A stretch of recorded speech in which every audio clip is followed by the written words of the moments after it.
Hello everyone, hi. How's it going? Hope you're all doing super well this evening, this lovely Friday evening. It's been a busy week. Now it's time to settle down for a good old murder mystery. Hope you're ready. Let me know if the audio's messing up. But we're gonna head over and get into this. I'm gonna reset the game, because I think you can only have a save. I think you probably have 2 saves, but whatever. We're resetting it.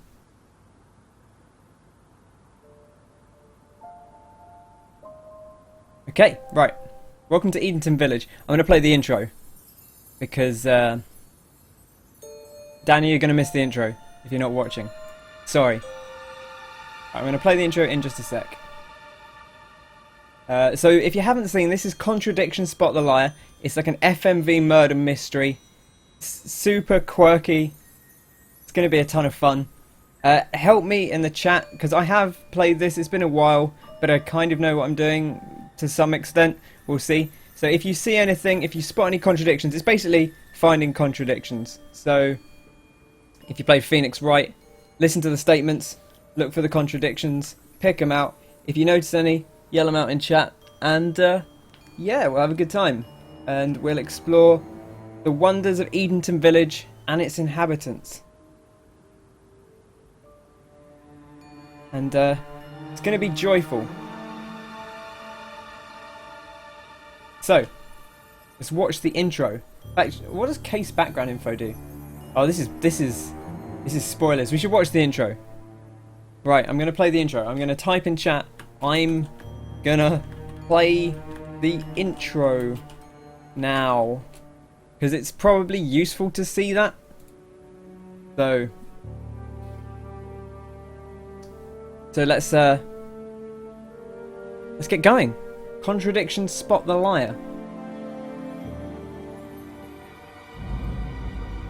My name is Jenks, Detective Inspector Frederick Jenks, and Here he I've is. been assigned to a last-minute investigation into the death of Kate Vine, a PhD student found drowned at midnight last Friday in a lake in the woods on the outskirts of the tiny village of Edenton. Collusion. I have until first thing tomorrow morning to decide whether her death was a simple accident or whether this was murder. Bum bum bum bum Kate bum. Vine appeared to the world to be a bright, confident, fun-loving PhD student with everything to live for. However, a history of depression and alcoholism revealed in her medical records suggests that in reality, she had become adept at hiding behind a mask.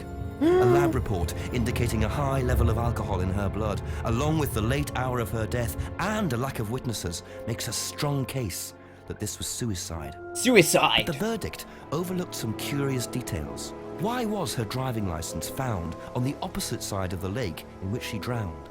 Also, there were traces of morphine in Kate's system. Where did she get it? Morphine. Kate was known to be a free spirit with a nihilistic love of danger, which may in part have something to do with a business course called Atlas, which Kate had joined and which she had been attending on the night of her death.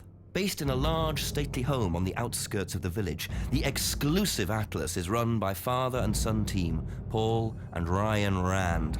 Both were interviewed following Kate's death, but neither claimed to have seen Kate after the meeting, and Atlas. both were understandably eager to distance themselves and Atlas from the tragedy.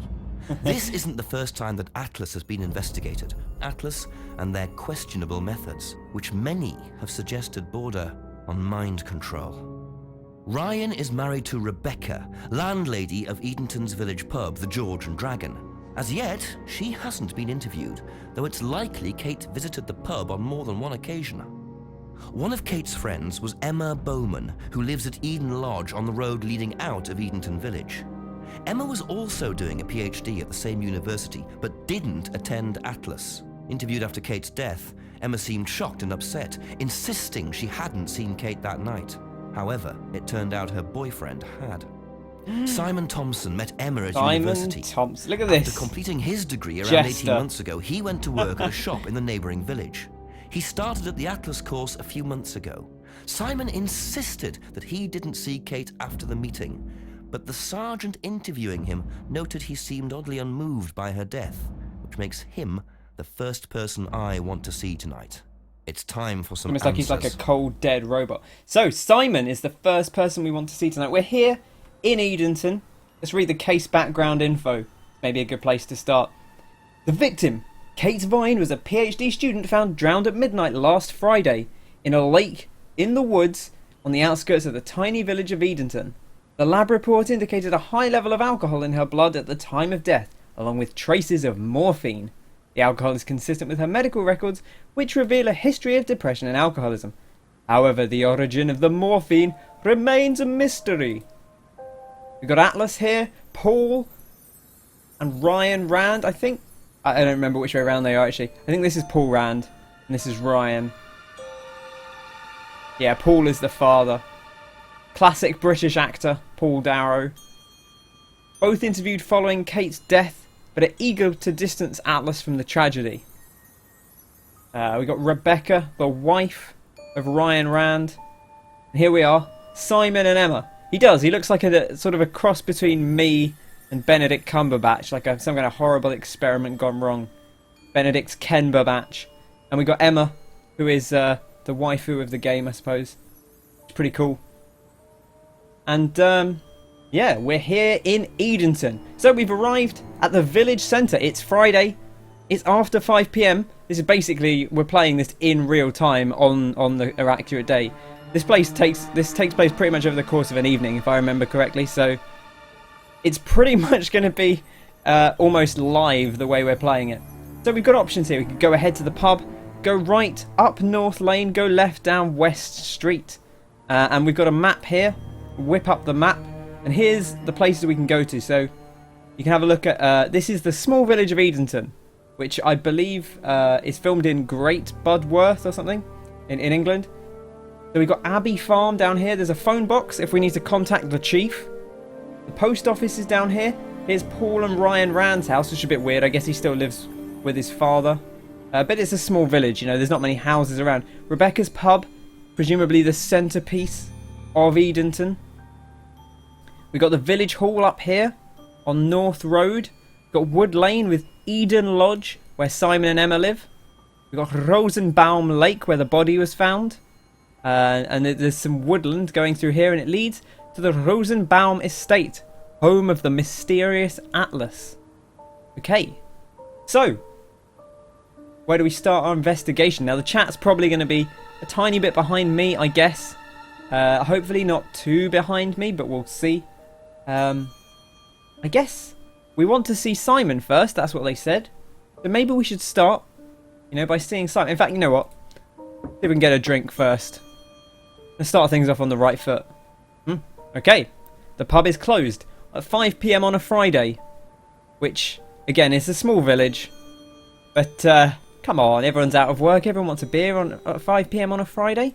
Let's wander up North Lane. See what we can find. A British flag, presumably left from the referendum. There's a dead end up here. Let's go up the mysterious dead end, shall we? That sounds like a good time. To Edenton Village Hall. Not much going on here. But we've got a little search icon. Ah, Jenks has spotted something.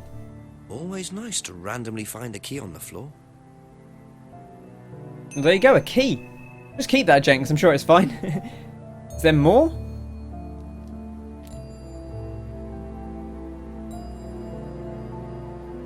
Improve your life. Spiritual life, intellectual life, financial life. Good job, Jenks. Good detecting there. So we've got our notebook. We've got a dropped silver key. Click to try using this. Doesn't work here, apparently. We've got Kate Vine's death. This is all our evidence. Kate Vine's death. Body found in the woods lake early. That's not very well worded. Early last Saturday morning. A driving license. Bit of evidence here. Sort of weird bit of tape on the bag. Piece of tape attached. So it was attached to the driving license. Okay. Fine. I mean, I guess, you know, you keep what evidence you can. Click to try using this. No use here. Not really surprising. And then the key that we found near the village hall, but doesn't seem to open the village hall door. So, you know, let's head out and let's go to Eden Lodge, I suppose. Now, as I said before, You know, when we're going to be interviewing people for a lot of this game. So if you hear any contradictions or anything that sounds a bit dodgy, just yell it out in the chat. You know, throw up your ideas, throw your diamonds in the sky. Here's Eden Lodge. Have a little peer under the curtain, but it looks like they've got these strategically placed photo frames to stop us sort of peering in on them. Some looks like closed beer bottles. They just put the full beer bottles out there. There's a bicycle, a giant bicycle. Trusting leaving a bike unlocked. I mean, it's a small village. I know you're from the big city, Jenks, but Homebrew equipment. Homebrew equipment, eh? It's weird they don't subtitle everything. This might come in handy. A screwdriver. Aha! Mine now. Top detective work there, Jenks. Just nicking the screwdriver. I suppose they put it in the recycling. They were probably getting rid of it. It's like if someone leaves stuff in a skip to throw away, you're pretty much okay to take it, right? That's how that works. So we've now got unlocked bicycle, screwdriver, and box of old bottles. The homebrew equipment. So does that mean Simon and Emma are making some suspicious liquids? Yeah, he's a bad cop. You know, he's a rogue. Nicking the screwdrivers. Right, let's knock for Simon. I suppose Simon's the one we want to talk to, so that makes sense. Is it Simon? Yeah. Detective Inspector Jenks. I'm investigating an incident in the village. Could I come in and ask you a few questions, please? Yeah. Thank you. Looking around suspiciously. Old Simon. So he We was. can just go through here if you want. Emma's working. He was from with them. Hi. There's Emma. This is Inspector James. Jenks. Come on, Simon. There was Don't a get my death name in right. the village. Kate Vine, I believe you both knew her. Yeah. Do you need to speak to both of us? I'll just speak to Simon first, if that's okay. I love how laissez-faire they are about the whole thing. Is it okay in here? Oh, this will be fine, yeah. Do you want anything? Water? No, I won't be long. Okay. Jenks is such an eccentric. I love him. Just glaring around like, oh, this will be fine, yeah. Phew. God, what a trash heap. Your first interview. First pick an item you want to ask about, then click ask to see Jenks ask about it. When you've heard the reply, you'll see a summary of what was said in the box at the bottom. I told you, Emma's our waifu of this game. She's top lass. Simon said blah blah blah. He also said blah blah blah, and he said blah blah de blah, which is some good evidence there. So we've got to interview them, and yeah, I just want to say that they're very laissez-faire about this whole thing. Just like, why are you here, Inspector? It's like, well, someone died in this small village like a few days ago. Yeah, whatever. Yeah, do you need to talk to me? Like, what about your friend that died? No, I guess not. Whatever, fuck it. I'm going to go watch the telly. Clicking an item you've asked about shows the summary of replies beneath. Click a reply to add it to the contradiction box. So here we go. I'll show you this in a minute when we've done some interviews, but basically, you pick 2 items, and it shows if they're a contradiction. Now you can start looking for contradictions. If they go green, sit back and watch Jenks interrogate your interviewee. Okay, so let's start off at the top of the list, right? Let's ask about Kate Vine's death. When was the last time you saw Kate Vine? So last Friday's meeting, I think. Did you see her after the meeting? No. How long have you known Kate? That would be when we started Atlas. 3 months ago? Did you socialise outside Atlas? No. How would you describe her? What sort of person was Rapid fire questions here from Jenks. Well, she's talented. She was full of life, you know? Sharp, Till she quite sharp. died. Would you say she had any emotional problems? Her mood could change. And, well, there was the drinking human being. problem. When did you become aware of that? Well, she would The business come guns. drunk to meetings Bang sometimes. bang, Simon. She would reek of the stuff. I mean, everyone knew, but... Well, she was fine. She was quite bubbly. She was a So- massive alcoholic. Tell me a bit about Atlas. Oh, Didn't it's just, feel need to mention business that. management, training program for postgrads. And you started this after you left college? Yeah. And it's on every Friday? Yeah, well, my group isn't doing it this Friday, but one of the groups is. Okay, thanks. Fantastic. We got some good evidence there. So didn't actually. It notes down the important stuff. Last saw Kate at the Atlas meeting last Friday. Only known Kate for 3 months. Didn't socialise with her outside of Atlas. Often seemed drunk. As in she smelled of alcohol and was drunk. You know, hey, good evidence. We know she was an alcoholic. We've learned that already. A driving licence. Let's ask about the driving licence. I like her signature. Very, very kind of neat. It's kind of too neat for a signature, really. You want it to be a little bit windy and fancy so no one can copy it. Did you know whether Kate had lost this or not? No. No, I don't think so. Never seen it before. It's a weird thing to remember. I have never seen her driving license before. Jenks is a fucking glorious human being, as you all learn over the course of this. He's not quite as good as Francis York Morgan on the list of incredible detectives, but he's pretty spectacular. Maybe a kind of all-around more personable guy. I'd go for a drink with Jenks. Doesn't know anything about the license. Okay, great. Maybe that'll contradict with something. We'll see. Dropped silver key. Isn't worth asking Simon about this. Just a key you found around the village. No point asking him to see if he knows who it belongs to. You know, let's just try it in every lock ourselves instead. Bicycle? I noticed you had a bicycle outside your house that you didn't lock it up. That's weird, isn't it? Is it a Boris bike? Whose is the bike outside? Oh, that's my cousin's. He lent me it. I need to buy a new lock for it, though. So it's your bike at the moment? Yeah, yeah. And there's no bus service to speak of around here, Finders so it's keepers, really the as only way they to get say. around. No bus service. Bike is the only way Simon... That's not actually strictly what he said. The only way he can get around. Doesn't say he's going to work that way, but, you know, we'll take their word for it. Bike belongs to Simon's cousin. Interesting. Screwdriver. Isn't worth asking Simon about his screwdriver that you nicked out of a box. That's probably smart, Jenks. On that one I agree with you. Don't tell him you've taken... Have you seen this? Oh, it's my screwdriver. Where did you left it in a box outside. It's mine now. You know, much like the bike, finders keepers, you know?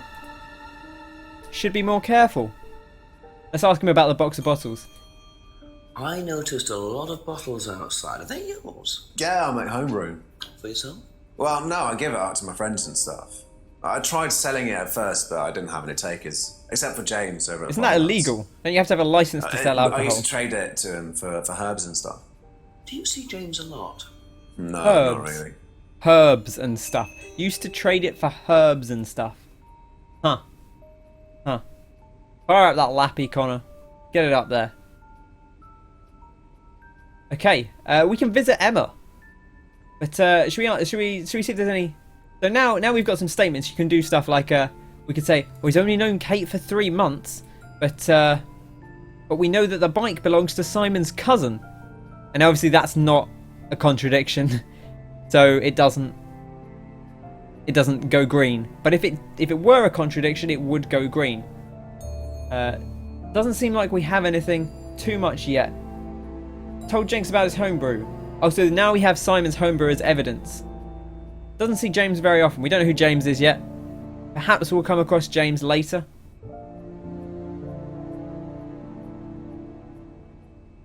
Okay, that's it for now. Let's visit Emma. Don't worry, it's only a few questions. Yeah. Yeah. Right. If you need me to, if you miss a load of stuff and you need to see it again, do let me know.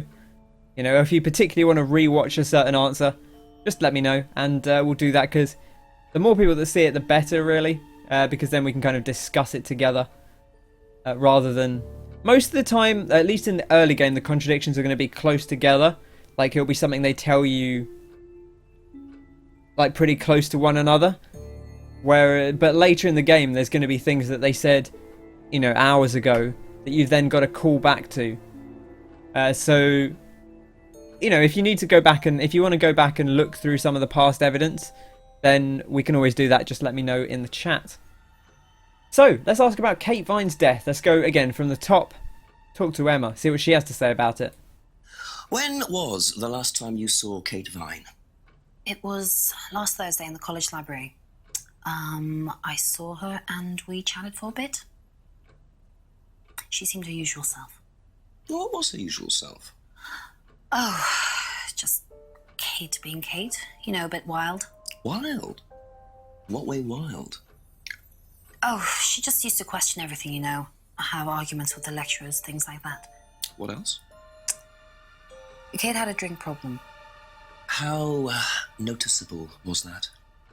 Well, it wasn't at first, but as the year went on, she'd be drunk in the afternoon. But I think she cut down, you know, towards the end of college and when she started her PhD.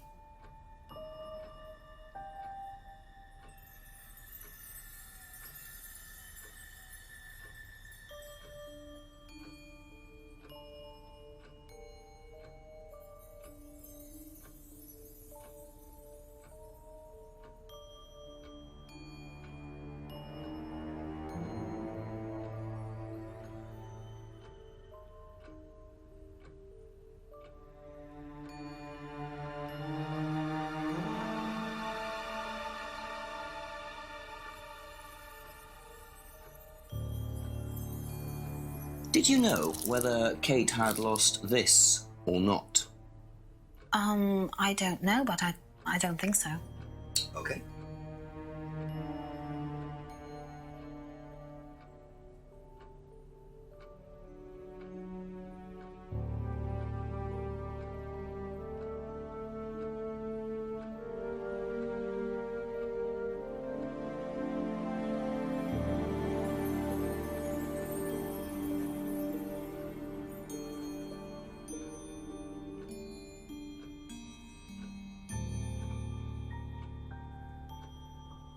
Has. I'm sorry about that. You're right. But yes, so I'll go back through that again. So yeah, she was she hadn't lost her driving license, which is a bit weird, but there we go. It's weird that they would say that because the license was found in the woods next to the body. So if they knew that the license was found by the body, why is he asking everyone if she'd lost it? You know, I suppose it's a bit weird that it fell out of where she was keeping it, but seems a bit of an odd question to me. Okay, dropped silver key. We're not going to ask her about that. Just going to try it in every door we come across. Don't ask any of the residents if they recognise the key, because maybe it'll be a personal one and they'll want it back. Unlocked bicycle.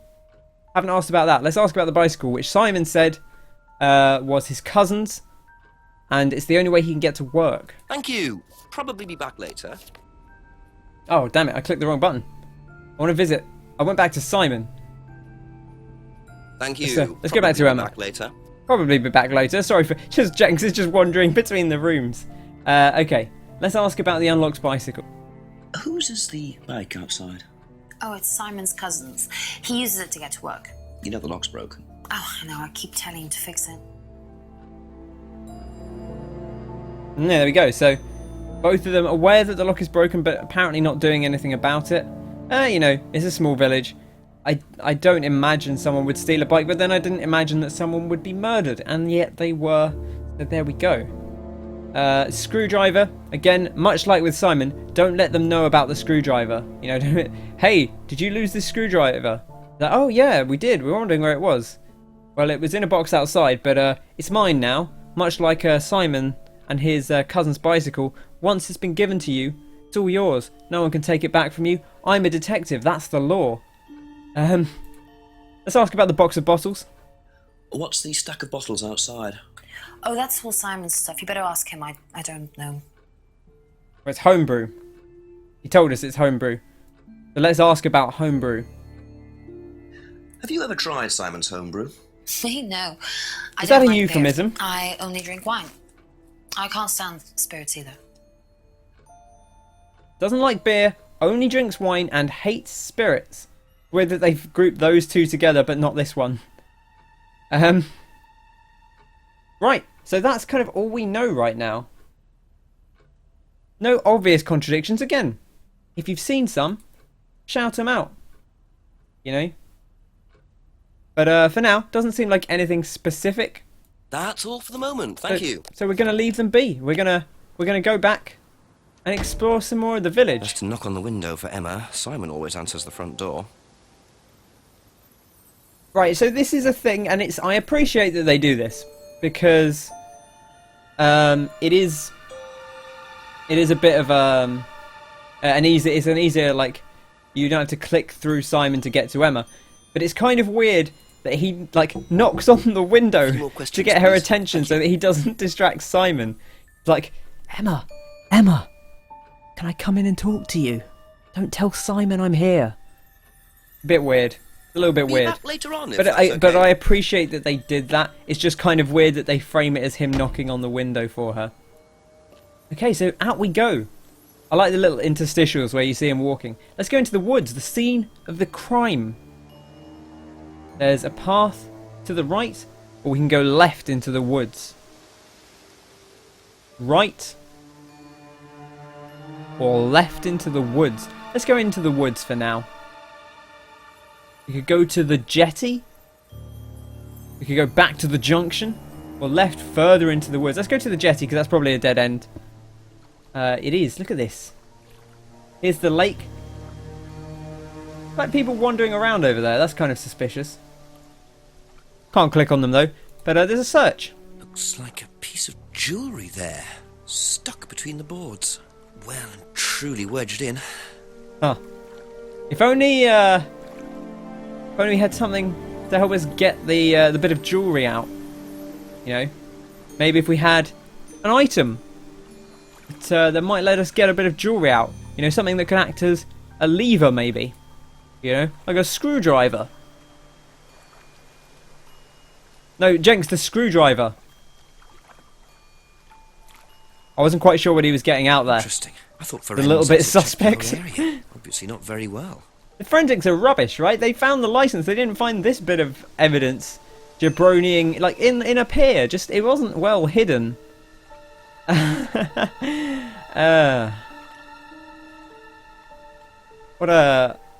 a waste of time. Okay, right, back to the junction we go then, I guess. Off we go. Now, do we go to the woods entrance or do we go right into the woods? I'm going to keep going deeper into the woods for now. If you want to go anywhere specific, do give me a shout. We go right into the clearing. Not much going on here, nothing to search for. Just a clearing. Yeah, Jenks. You know, keep your business in your trousers for now. I think is probably the best way to put it. Right, let's enter. Should we enter Atlas's grounds, or would you rather go check out the town first? I'll tell you what. Let's go. I'm going to go wander over here. Let me know if you'd rather go into town, or if you'd rather go to Atlas first. And continue down the path end. See if there's anything going on down there. Nice peaceful river. Very quiet. Very easy going. But nothing happening here, it seems like. So I guess we need to interview some people more before we go any further. Now we can, rather than walking around, you can just jump from place to place. Body was found close to Atlas. Go to town. Okay, let's go to town. Should we go to the... Well, we can't go to the pub because it's closed, even though it's after 5 PM. But we can go left down West Street and we can explore the rest of town, see what's going on over here. We go down behind Brandon House. Take a little sneaky wander over here. The garage. Not much going on though. We use the key. No use for the silver key here. Sorry. Well, back to the street we go. We'll have another look around, see what else is going on. We go left down West Street. We can call the chief. We can go further down the street. And then right down the end of the street. Well, there's Abbey Farm. We can't go there yet, apparently. For some reason, he won't go to places unless he's been told to go there. Which is a little bit weird. We'll call the chief. And see what the chief has to say. We'll report in, let him know we're here.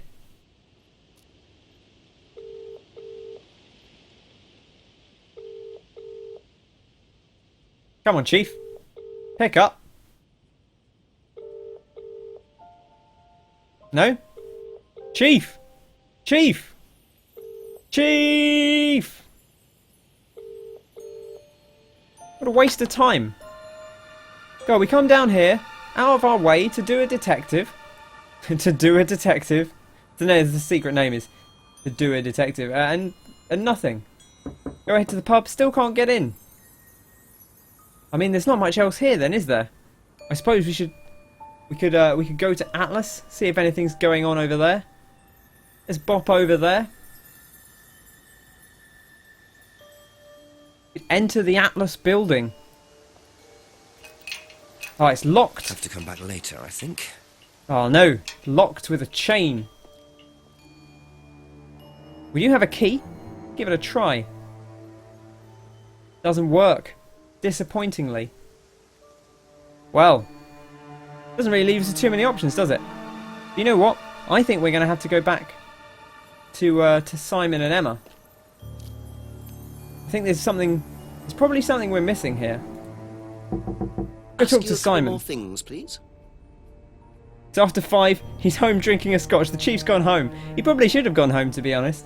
But you know, he sent us. Well, I figured maybe we'd call him at home. Okay, so we do actually have this bit of evidence. That's right. We did pick up a little bit of evidence. We picked up the broken pendant. So we'll ask Simon about the broken pendant. See what he has to say. Recognise this at all? It's a bit of evidence. I picked it up. Didn't put it in an evidence bag. Just carrying it around. It does remind me of something. I don't know. I've seen it somewhere, but no, I don't know. I've had a lot of wine since you were last here, Inspector. See what Emma has to say as well. Thank you. Probably be back later. Hopefully you don't lag out. I say if you miss anything important, do let me know. We can always go back through it. Let's ask about the broken pendant, see what Emma has to say. Maybe she'll recognise it. Ever seen this? Aha! Aha! Looks like, Jenks mugging as always. that's my old necklace. I gave this to Kate. Bingo! So Kate might have been wearing it last Friday. Yeah, well, perhaps, but I can't see why. She was always buying new things, you know, lots of jewellery, stuff like that. It's meant to be a bird in cage, but the cage's fallen off. I'll show you. Where Look did at you buy this.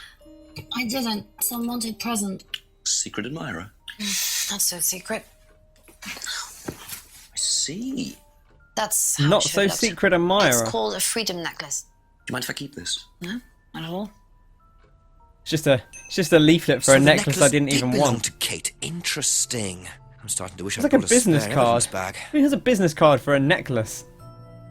Hello, I'm Alex James from London, Paris, New York. This is my freedom necklace.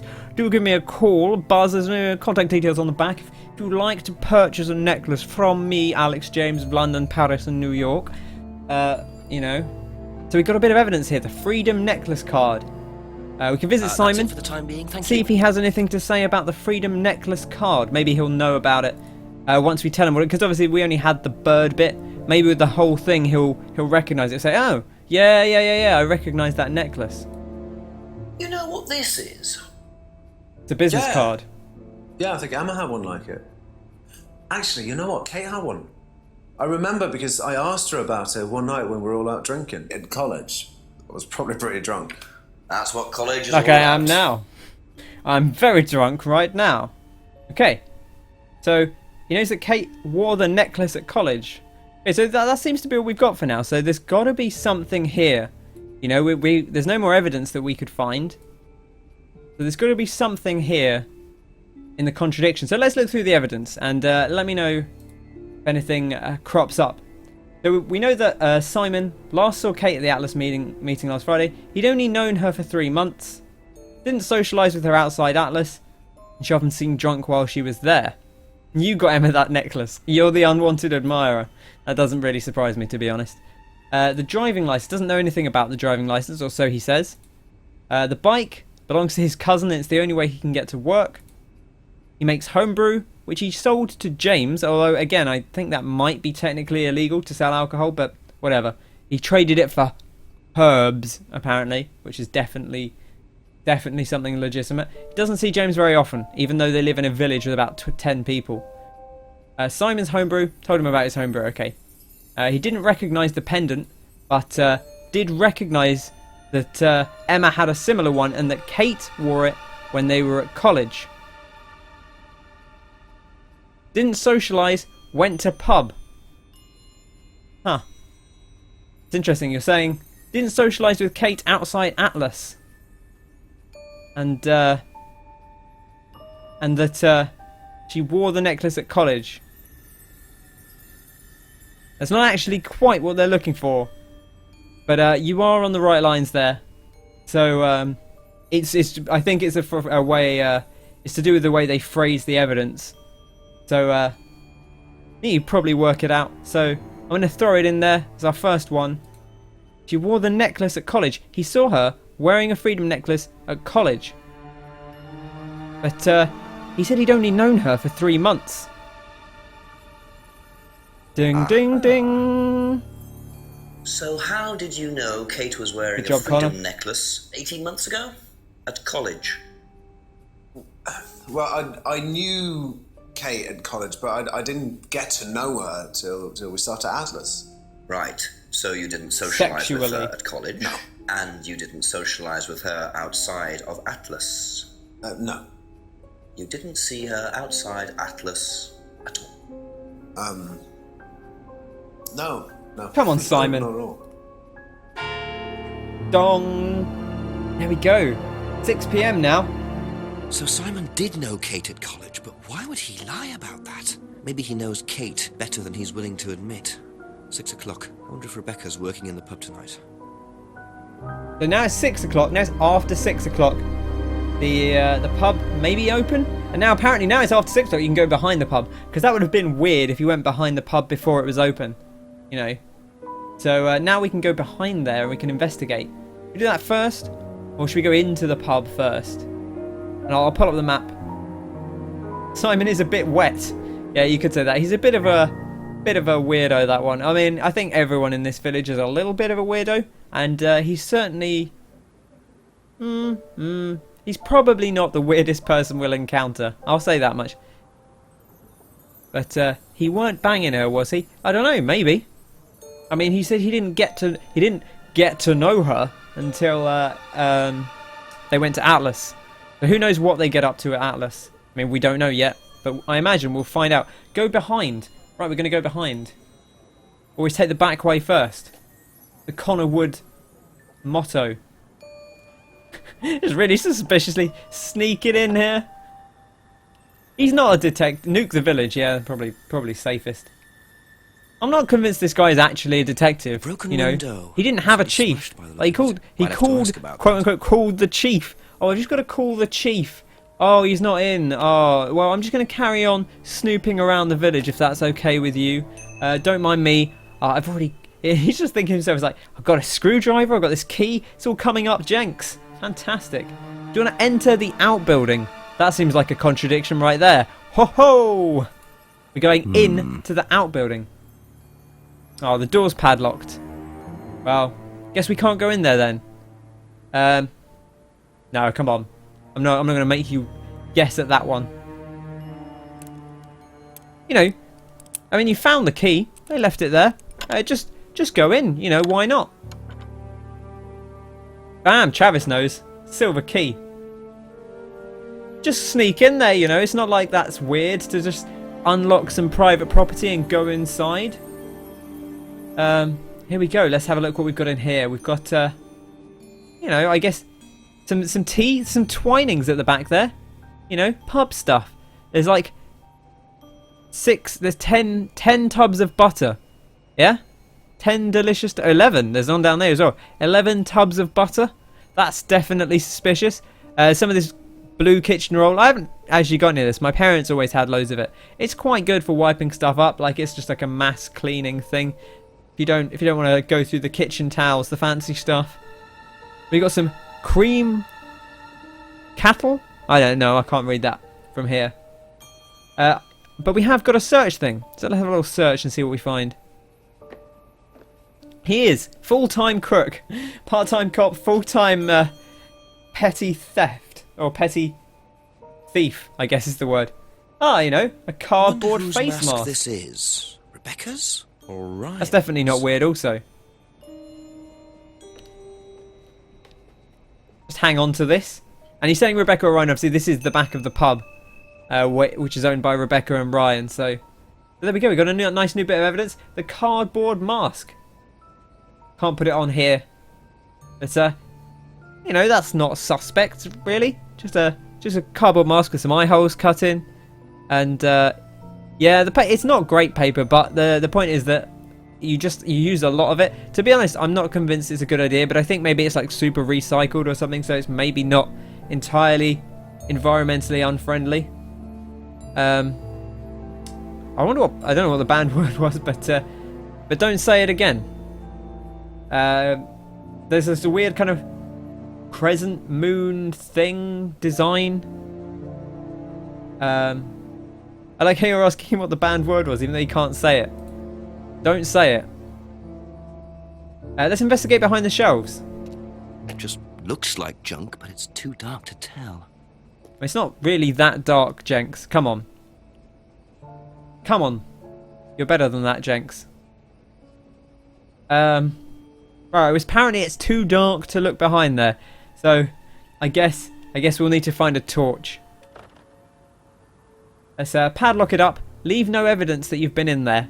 Apart from when you ask them about the mask and they say, hang on, those masks were in our locked garage. Why did you go in there? You freak. There's some rapeseed oil. Foy fresh? I don't know. This broken window, of course. That's a bit of, I think that is a bit of evidence. I think that's probably, yeah, broken pub window. Broken and temporarily covered over. Suspicious, no doubt. Let's leave the courtyard and we're going to go into the pub and have a look. Nothing worth stealing. It's just butter. I don't want butter. I want hard material goods that I can sell. Here we are. The bustling pub. Sounds like it's reasonably busy in here. They got Strongbow. They got Guinness. They got Dark Smooth. They got San Miguel. All the favourites. Let's have a look in the restaurant. Okay. There's no one here, right? Who the fuck is making all that noise? Huh? What the hell's going on in this pub? It's weird. I don't like it. Spooky. Okay. Anyway, let's ring the bell. Maybe they'll all appear. Ding! Ah, here she is. Sorry, what can I get you? Detective Inspector Jenks. Rebecca, is it? Yeah. There's been an incident in the village. I'm conducting an investigation. Could I ask you a few questions, please? I like how he's really serious with her. Come through. Thank you. She looks kind of weirdly nervous about it. What's it about? There's been an unexplained death. What's it about? Locally. Not sure if you've heard. Do none of you... Yes. You all know Yes, someone that's died a week dreadful ago. You're married to Ryan, one of the Atlas What do you leaders. think it's yes? about?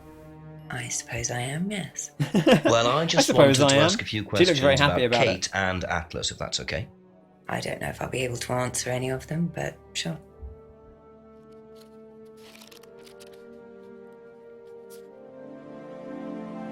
I can't answer any of your questions, but, you know, do feel free to ask questions nevertheless. Okay, well, should we start from the top and then see what we get? Start by asking about the death. Did you know Kate? Not very well. She came in a few times, but she was quite a moody person. What was she going to say? Problems. When was the last time you saw her? She's filth, this woman. Friday. Clearly. She popped in for a minute. Much like the rest When of was us. 7ish. Was she on her own? I didn't see who she was with. She put £20 on the bar and then left. What was that for? A breakage, presumably. £20? Just for a beer glass? Well, she was very drunk. She just put it on the bar and then walked out. Was there a broken glass?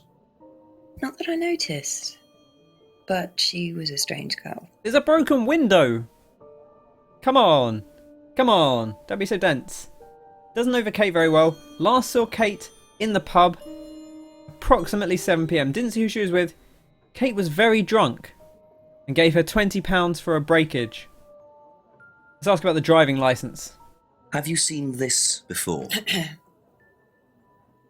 No, sorry. So you Behave didn't know yourself, if Kate boys. had Come lost on. it? Keep No the tone idea. up. Hasn't seen the licence before. Doesn't know if Kate had lost the licence. Not going to ask about the key because it's to her house. This is literally her key and you've been in and used it. And yet he's not going to give it back to her because that would be the smart thing to do. And he's a detective. He plays by his own rules. It's unlikely she'd know about Simon's bike. That's not unfair. Not going to ask about the screwdriver. There should be a way to hide these things. Maybe there is. I'm not sure. I'm going to say there's probably not. Wouldn't know about the bottles. She might know about Simon's homebrew. She does run a pub. Didn't ID her. Yeah, failed Think 25. That's it. £5,000 fine. Dead. Pub's closed. That's it. You don't think 25 in Edenton. There's no police here. That's why they've sent a private detective from another part of the country in. Know anything about Simon Thompson's homebrew? Does he make homebrew? Apparently. No, we do buy from a microbrewery, but we don't usually buy from kitchen breweries. Oh, fucking burn, Simon. Gosh, she is smug about that, isn't she? Yeah, we don't buy from kitchen breweries. Yeah. Fucking rubes. Let's ask about the broken pendant. No, we should ask about the Freedom Necklace card, specifically.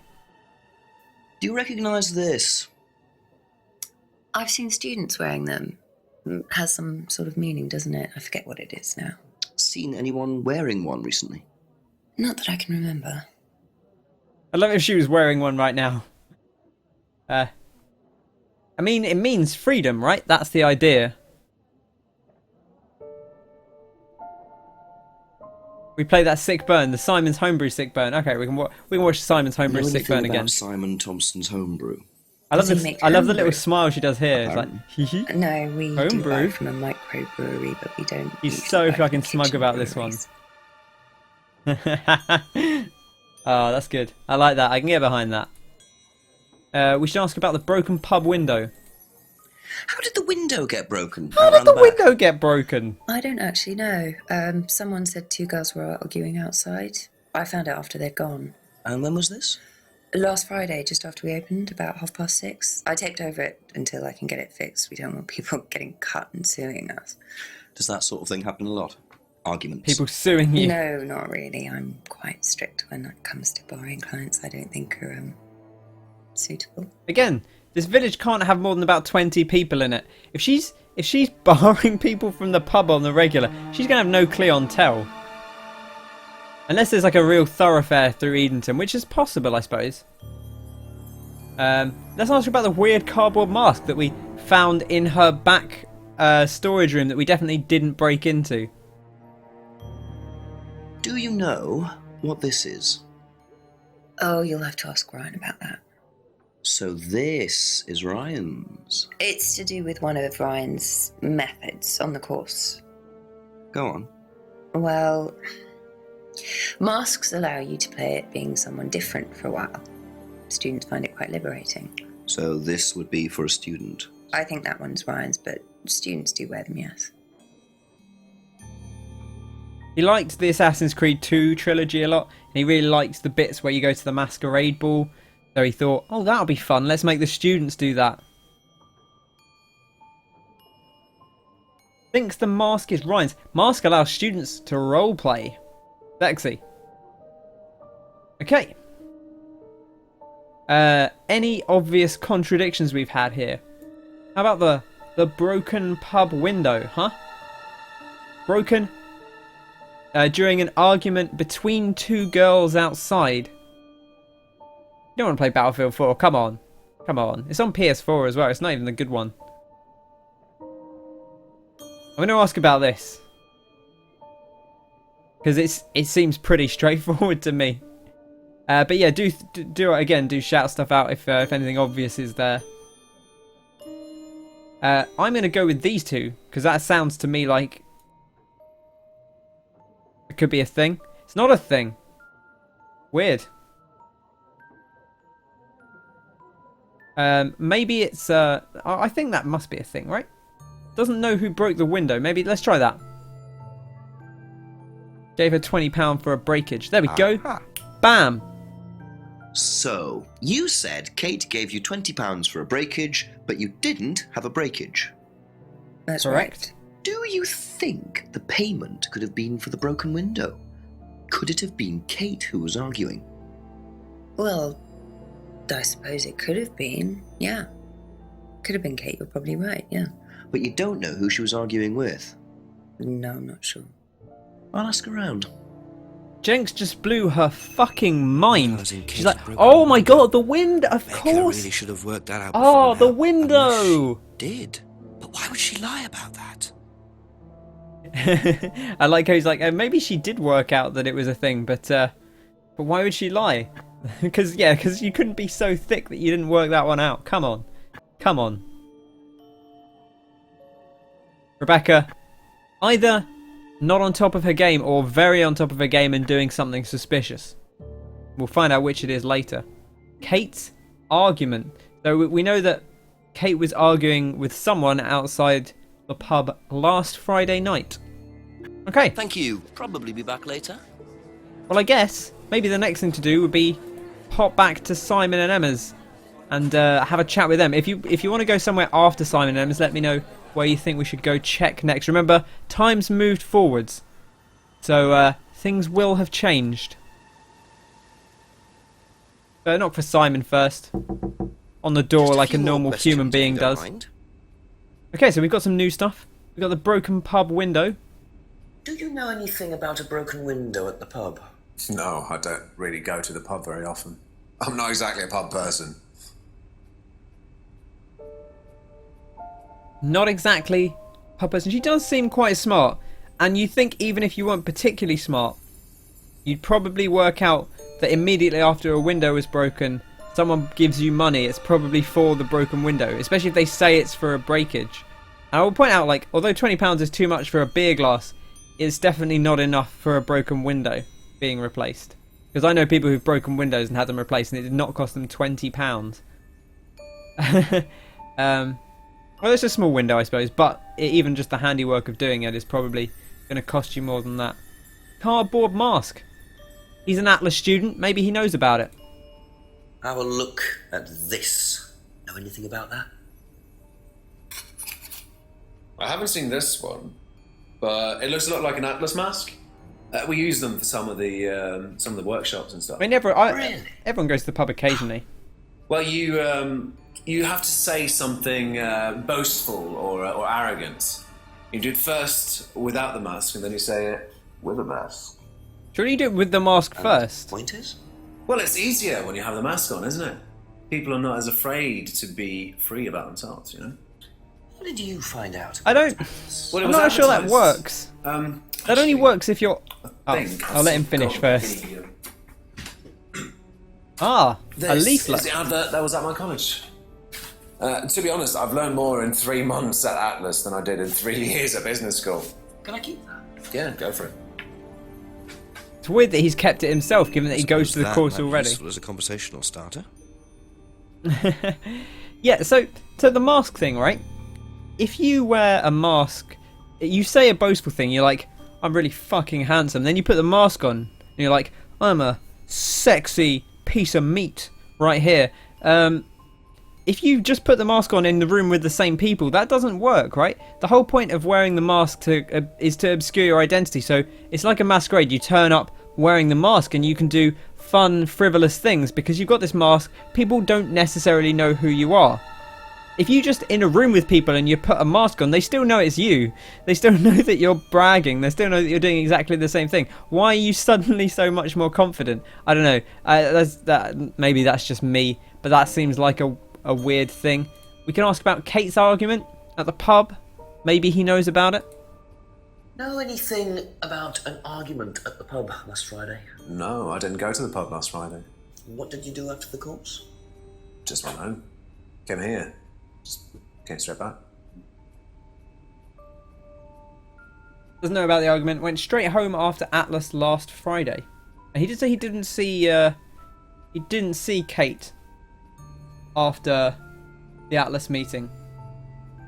So I mean that seems to play, but we'll find out. We'll see if there's anything else. And he gave us the Atlas advertising poster, which we can use all over the place. You need a mask for. You got to have sex first before you need a mask for it. Yeah. Also, it's made of cardboard, Connor. You could definitely get a mask if you wanted to. Just draw a little, like, weird crescent moon symbol on it. Great time. Everyone's having fun. That's all for the moment. Thank you. I've got a Darth Vader mask that I got in Hamley's probably like 20 years ago now. Not a bad shout, really.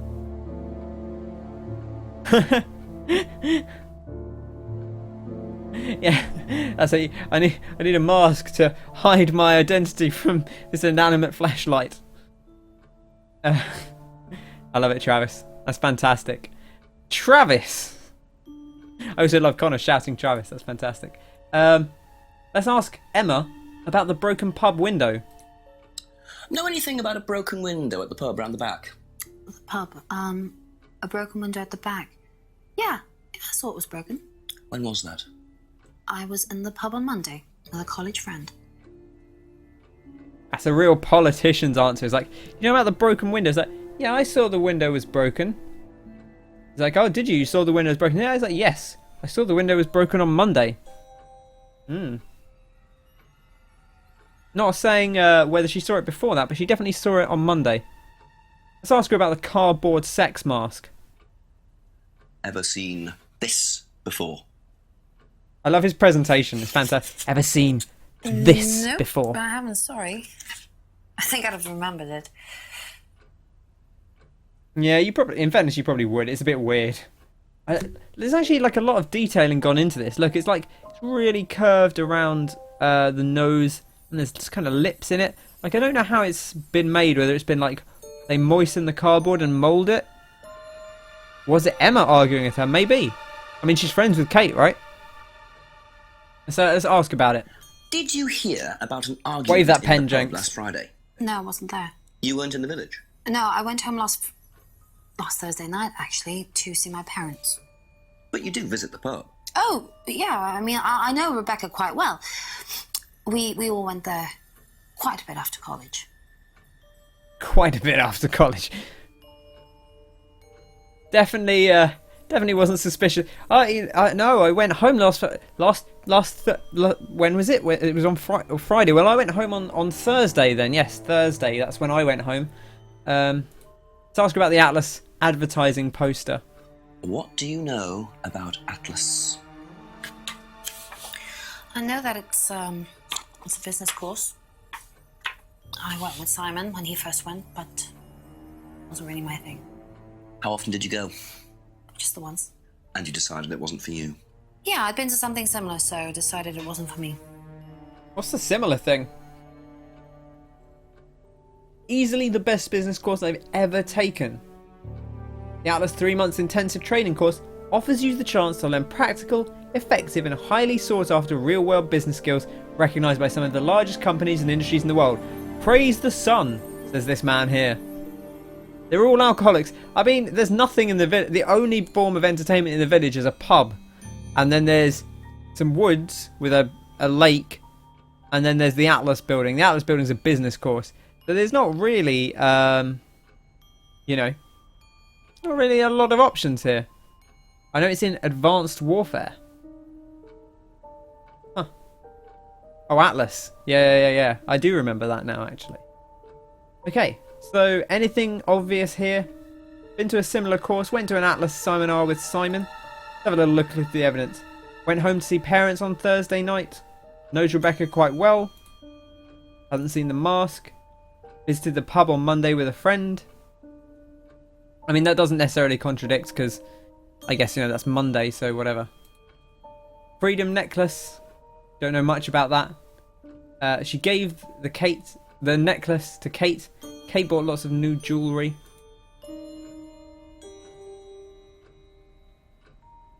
Simon's homebrew.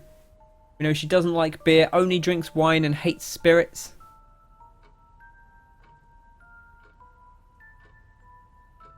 I don't think there's anything obvious here.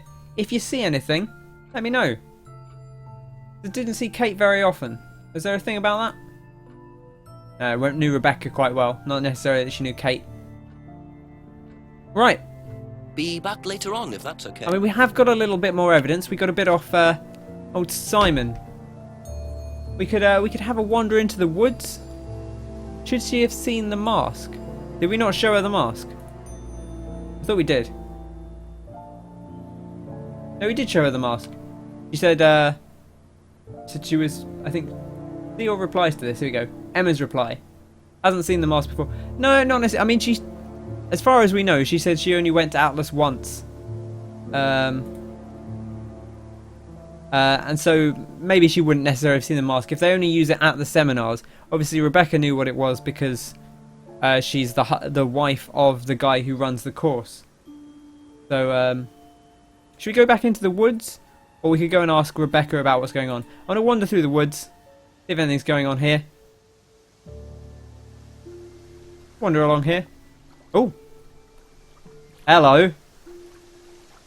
Look at this guy. Hanging out. Got his box. I'm a police officer. Detective Inspector Jenks. It's alright, you can carry on if you want to. Let's just go. Look at that fucking hookah. I'm investigating a death in the village, Kate Vine. There was a death recently Hello, I knew her. Of course you knew her. You live in the village. Well, could I ask you a few questions, please? A bit dark. Not really. Well, if you give me your name and address, I'll come later on. Where do you live? Farmhouse. Fuck cops. And what's your name? 420 blaze it.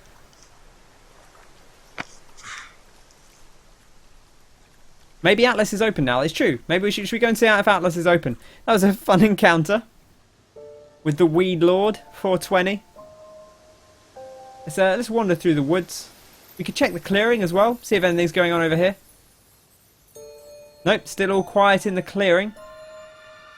Let's go and see if Atlas is open. That's a good shout. Bam! Nice one, Connor. Good idea there.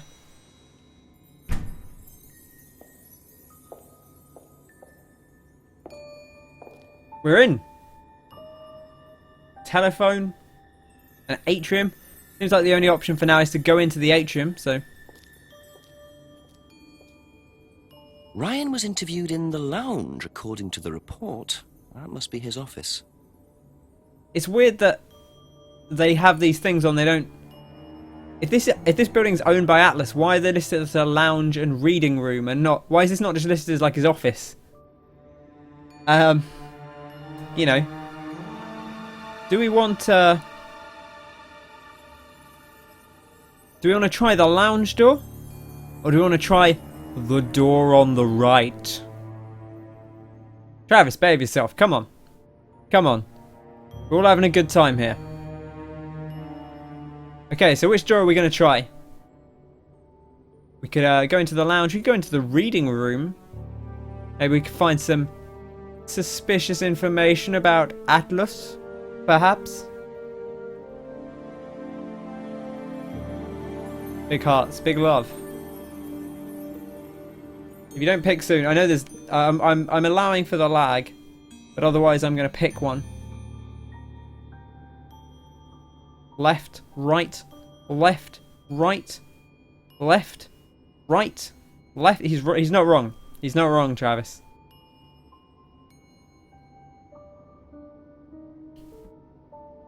Right, I've had enough of this. I'm picking a room. We're going to go in the lounge, because it's the one that Ryan's office is apparently.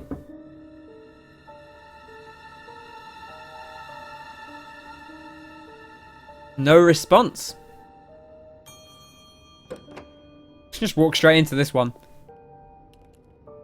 No knocking. Oh, this is a murder room. I don't know. It's either a murder room or a sex room. Oh, we can do both. I just wanted to know which one you wanted to do first, but never mind. We've done it now. That's how long the delay is, by the way, which is probably a little while. I contemplated putting the load chat delay on, but the problem with that is that it makes the stream more intense for people watching, which like it runs worse on lower quality internet. And I know if you're already having like buffering trouble, like I didn't want to take the risk of people not being able to watch the stream at all, especially as I don't have quality options because I'm not like a partnered stream. So I guess we'll leave this weird sex murder room for now. That couch, old style leather couch, definitely a little bit suspicious. Not gonna go upstairs, apparently. Again, this game kind of doesn't let you explore unless it has a reason for you to explore, which I suppose I appreciate that they don't throw things in too early. But the weird thing with it is, like, hey, maybe you can go somewhere later in the game. Like, we could go behind that building, but it didn't let us do it until it wanted us to have the evidence that was behind the building, which is a bit strange, but, you do as you may. So, I guess we pop into the pub, and then we'll head down to the farmhouse and chat to the chap that we just met, old Weed Lord 420 that we met in the woods. See what he has to say for himself. Let's ding the bell. Ask about a few more things, please. We do have just one more bit of evidence to ask about. What do you know about this? It's an advertisement. They had it designed by an agency, I think. And when was that? Last year sometime.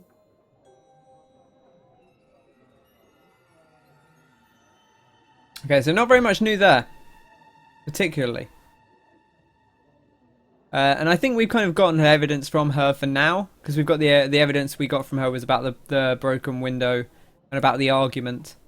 So I think that's probably all we're going to get out of her for now. Okay, let's go. that's it for now. Let's go talk to our Weed Lord 420 Vape Master.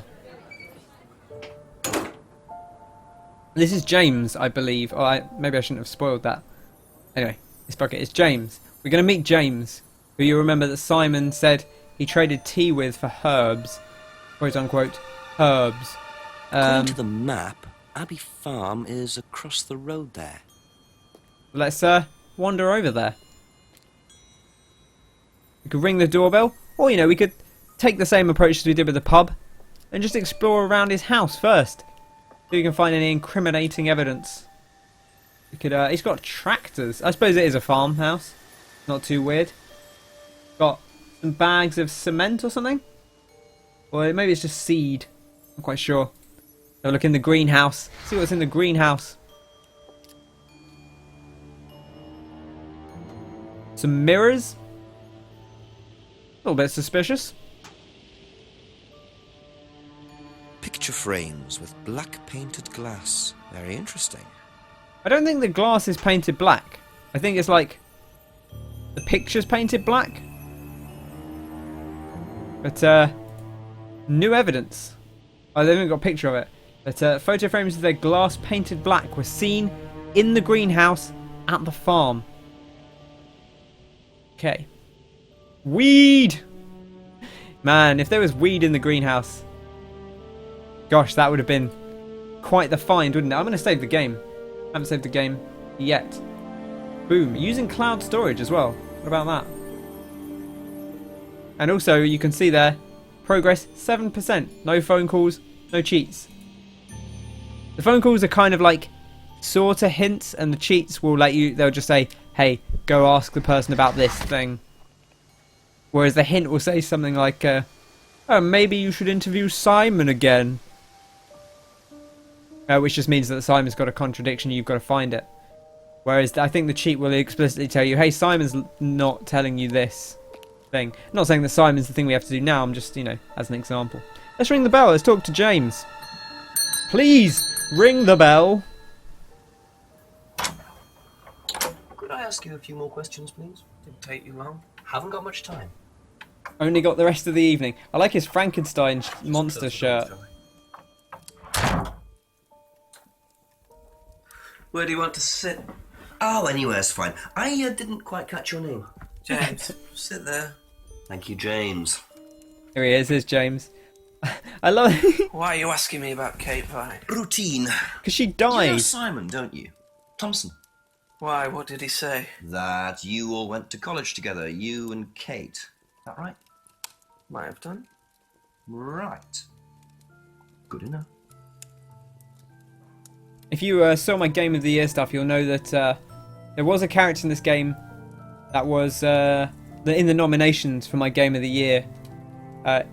It wasn't James, but he did come very close to making the cut.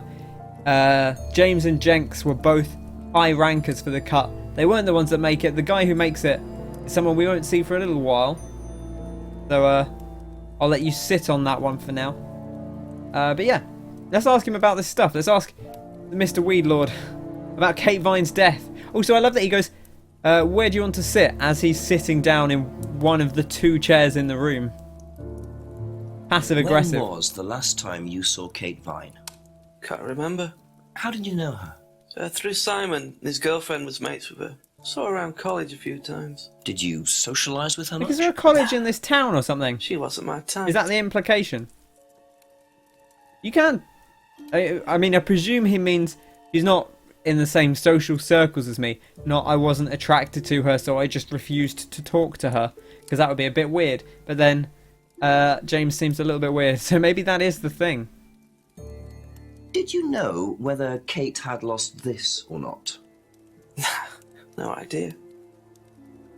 I quite like James because he's not the only one that does this, but he does sometimes just be like, Jenks, what the fuck are you talking about? Why are you asking me about this ridiculous thing? What do you know about Simon's bike? What bike? You haven't seen him on a bike? I haven't seen him. When was He the only last lives up time the you saw road and him? you walked past his house on the way home. You haven't seen him he hasn't seen Simon for a month. There's one street in this town. There's one street in this town, and he walked, presumably, down the street or through Simon's back garden to get from his, like, little bong sesh by the lake back to his house. I don't know, maybe I'm reaching on that. Maybe that's like, hey, this is the setting we have because this is where we were able to clear out an entire village for a day to film. Which is probably actually what the case is. Whereas, there's some really good, incidentally, there's some really good behind the scenes stuff from the people who made this. Really good fun to watch. Maybe I'll talk about that once we're through the game. Lies! Yeah, how has he not seen Simon in a month? I don't believe that one iota. Even taking into account that maybe this town isn't supposed to be as small as the actual place where it's set. Especially given that it seems to have a college. Ask about the homebrew. Have you ever tried Simon's homebrew? Thompson's tar? Yeah, I've tried it. Did he sell it? Well, not to me, not for money anyway. We used to trade stuff. What did you trade? I make a nice herbal tea as it happens. Him and his girlfriend were into it. Ah, yes. What was his beer like? Herbal Lethal. tea. Strong? Knock your eyes out. Knock your eyes out. You know, knock your bloody eyes out with his thing. I'm just going to turn my light on. I'll be 2 secs.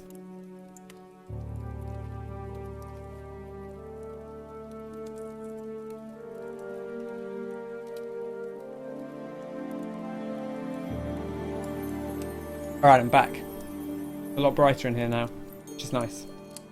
Simon's homebrew is very strong. He traded his quote-unquote herbal tea for this homebrew. About the freedom... I don't know why this is even on here anymore, to be honest. Let's ask about the freedom necklace. Ever seen one of these Hello, before? Kyle. Welcome Freedom to the necklace. stream. We're talking to I James, think so. the resident weed lord of the town. And Martin's here as well. Look at this. Crikey, it's all kicking off now. So, yeah, if you have any questions, guys, as you're watching, feel free to ask if, because you've missed a little bit of this. If anything's unclear or you want to see anything replayed, just ask about it. But what we're doing is very Phoenix Wright style. We're finding contradictions in people's statements. So we're just listening to everything they have to say, picking out what sounds a little bit suspect. So let's ask about the broken pub window that we found. See what James has to say about that. Know anything about a broken window at the pub? This is Don't Jenks. go to the pub. You've never been to the pub. Didn't say that. Been to the pub, but not for about 2 months, 3 months. But just for context, we found this guy smoking a hookah down by the lake, and he just fucking ran off. So I'm not really surprised he's not really a pub goer. I think he's into some other business, if you catch my drift. Weed. Let's ask him about the weird cardboard mask, which we found in the storeroom behind the pub that we broke into. Yeah, Jenks is our detective. James is the man we're asking. So yeah, Jenks is this chap in the hat. Ever seen this? Aha! No, should I have? No, it's okay. No, it's okay. Man, I love this game is wonderful. It really hits the FMV notes you want FMV games to hit, I think. Let's ask about Kate's argument. Know anything about an argument at the pub last Friday? No. No. Nothing to say there. At least he's straight up about it. He doesn't sort of blather around. Ever seen one of these? Seen them around college. What do you know about it? Not much. It's a business course. Ask Simon, he's on it. You wouldn't be interested in that He sort of gave thing. me the leaflet. And you haven't discussed it with Simon? Not really. Business doesn't interest me. Only the business of smoking weed for 20 years.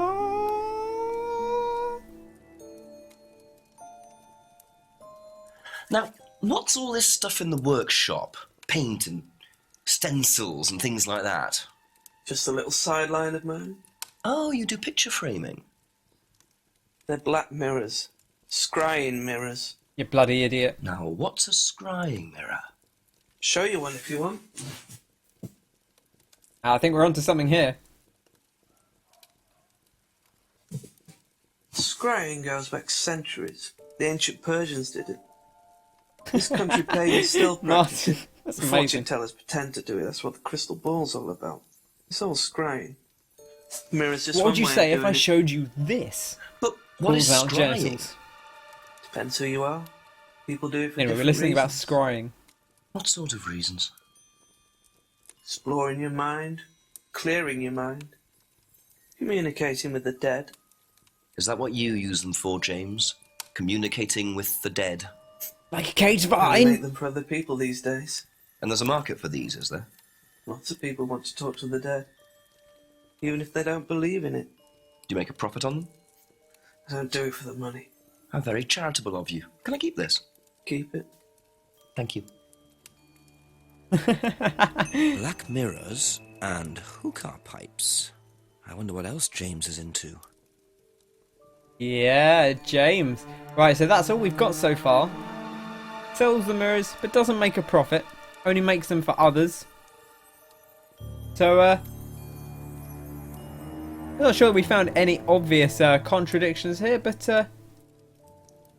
who knows? Apart from last saw Simon a month ago, which is a little bit weird. But you know, we know that he didn't trade the beer recently, so I guess that kind of flies. All right, let's leave James B for now. I make a profit from murdering Thank people, you. so they Probably need back mirrors later. to talk to the dead. You know, maybe you're onto something there. James does seem a little bit suspect, but then I know James is the only person you've seen so far, but everyone here is a little bit suspect. So here's our map. Go out to Rebecca's pub. Should we talk to Rebecca, the landlady of the village? She seems a little bit suspect. Maybe she can tell us about James and his scrying mirrors. Ding. A couple more questions, if that's okay? So let's talk to Rebecca. Ask her about the scrying mirrors. Have you seen one of these before? Is it meant to be black like that? I think so. No. Well, there we go. So nothing going on there. Again, Thank if you. you Probably have be any back ideas, later. if there's anything you want to see, just yell in chat. We'll go chat to that person. I'm just going to go talk to everyone we haven't talked to about the new items we've gathered, because that's always a good thing to do. Get the dialogue. Let's knock on the window for Emma. A few more questions, It's not please. a weird thing to do. Ask her about the scrying mirror. See if she knows anything about it. She has met James before, I think, so... Have you seen one of these before? Is that from James? Now, what do you know about James? That he's creepy.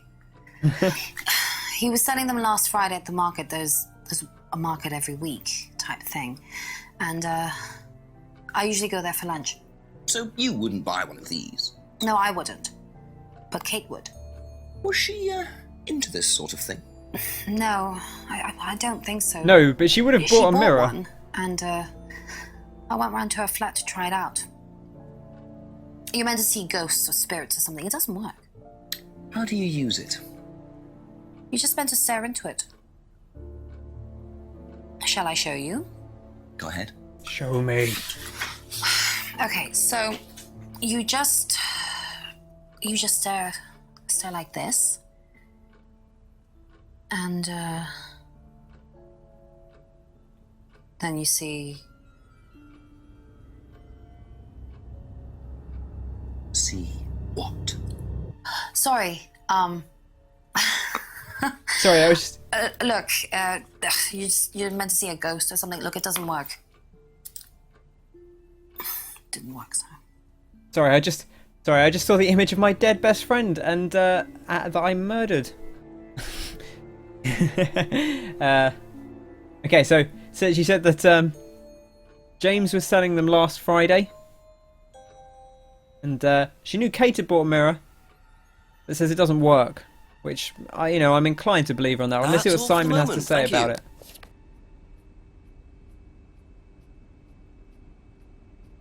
I haven't asked about the scrying mirror. Let's ask about the scrying mirror. See what James has to say. Seen one of these? His yeah, that's old one of James's. Benedict He's into, Cumberbatch. like New Age stuff, mysticism, magic Or Simon, spells, that as sort he's of thing. He's nuts, though. I mean, he thinks the government are tracking him or something. Why would he think that? I don't know. You'd have to ask him. The government are tracking him, Simon. I'm a detective. Government are tracking everyone. Yeah, spoilers. Emma did it. No, I don't know.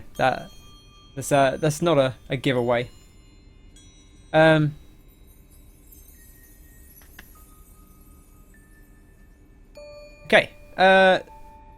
Be back later on if that's Right, okay. now Connor, you've been here longer. So you've seen all this dialogue. So you can, you're the only one really who's got a good chance at like spotting our contradictions here, but there's not too much else. We've spoken to everyone who we've got available at the moment, and until time advances, we're not going to have anyone else to talk to. So we've got James, we've got Emma, we've got Simon, and we've got Rebecca in the pub. And there's got to be a contradiction somewhere. So, if there's anything that seems a little untoward about what some of them have said, throw it in there. Drugs and cocaine. He does look like he's into drugs and cocaine. There's like a... He looks a little bit suspicious, old Simon. And he makes homebrew, so he's definitely... He makes homebrew, which James, who's the drug lord, said was knock your eyes out strong. So, you are an idiot, Connor. I'll tell you what. So let's look through the thing that Emma said to us last. So she said, James is creepy. He was selling black scrying mirrors last Friday. So she saw him at a mart. James and Simon have seen each other. Why do you say that, Connor? What makes you say that James and Simon have seen each other? Is it something he said about the mirrors? Probably be back later. Boom. I mean, he said that they have met. James said he hasn't seen Simon for a month. But we don't have any obvious evidence to the contrary. Obviously, they have seen each other, but... nothing's saying that they saw each other in the last month. Simon does seem a bit like a Tory. I'll give you that. That's it for the time being. Thank you. You're trying to solve a murder. Okay, so you know what? I'll hop out for a second while you're mulling over it, and I'll just show you a quick. Actually, should I just show you the intro thing? I'm just going to play the intro thing again. just for Kyle and Martin as they're new here. It's quite short. My name is Jenks, Detective Inspector Frederick Jenks, and I've been assigned to a last-minute investigation into the death of Kate Vine, a PhD student found drowned at midnight last Friday in a lake in the woods on the outskirts of the tiny village of Edenton. I have until first thing tomorrow morning to decide whether her death was a simple accident or whether this was murder. Kate Vine appeared to the world to be a bright, confident, fun-loving PhD student with everything to live for. However, a history of depression and alcoholism revealed in her medical records suggests that in reality, she had become adept at hiding behind a mask. A lab report indicating a high level of alcohol in her blood, along with the late hour of her death and a lack of witnesses, makes a strong case that this was suicide. But the verdict overlooked some curious details. Why was her driving license found on the opposite side of the lake in which she drowned? Also, there were traces of morphine in Kate's system. Where did she get it? Kate was known to be a free spirit with a nihilistic love of danger, which may in part have something to do with a business course I can't disagree called with that, Atlas, Kyle. which Kate had joined and which she had been attending on the night of her death. Based in a large, stately home on the outskirts of the village, the exclusive Atlas is run by father and son team, Paul and Ryan Rand. The Rands. Both were interviewed following Kate's death, but neither claimed to have seen Kate after the meeting, and both were understandably eager to distance themselves and Atlas from the tragedy. This isn't the first time that Atlas has been investigated. Atlas and their questionable methods, which many have suggested border on mind control. Ryan is married to Rebecca, landlady of Edenton's village pub, the George and Dragon. As yet, she hasn't been interviewed, though it's likely Kate visited the pub on more than one occasion. One of Kate's friends was Emma Bowman, who lives at Eden Lodge on the road leading out of Edenton village. Emma was also doing a PhD at the same university. Alright, this is just going to go over all the characters. I'm gonna skip out of this. We've got Emma. We've got Emma is her friend. James is the husband. Oh, sorry, not the husband, but James is her partner. And James, sorry, not James. So Emma is Kate's friend, or was Kate's friend before she died. Simon is Emma's partner. He went to Atlas, the course run by Paul and Ryan Rand, which Kate also attended. And Rebecca, who we met in the pub, is the wife of Ryan Rand, who's one of the guys running Atlas. So that's who the people we know so far, and James is just like a bloke that Simon knows. That's possibly true, Connor, that he got her drunk on homebrew, but we can't actually, like, you can't just throw out ideas really here. You've got to spot the contradiction. I'm just gonna take in, because I think I found something here, so we're gonna throw it out. Now, you guys weren't here for this, but earlier, we asked, where is it? Here. I'm going to replay this. Did you hear about an argument in the pub last Friday? No, I wasn't there. You weren't in the village? No, I went home last Thursday night, actually, to see my parents. But you do visit the pub? Oh, but yeah, I mean, I know Rebecca quite well. We all went there quite a bit after college. So, Emma claims that she went to see her parents last Thursday night and she wasn't around on Friday. However, she just told us that she saw James selling black mirrors last Friday. Aha. So, you went home to see your parents on Thursday night, that right? Yes.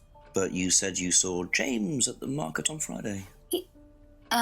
No, I went to see my parents on Friday night. What time did you go on Friday? 8 or 9. And you didn't see Kate at all on Friday? No.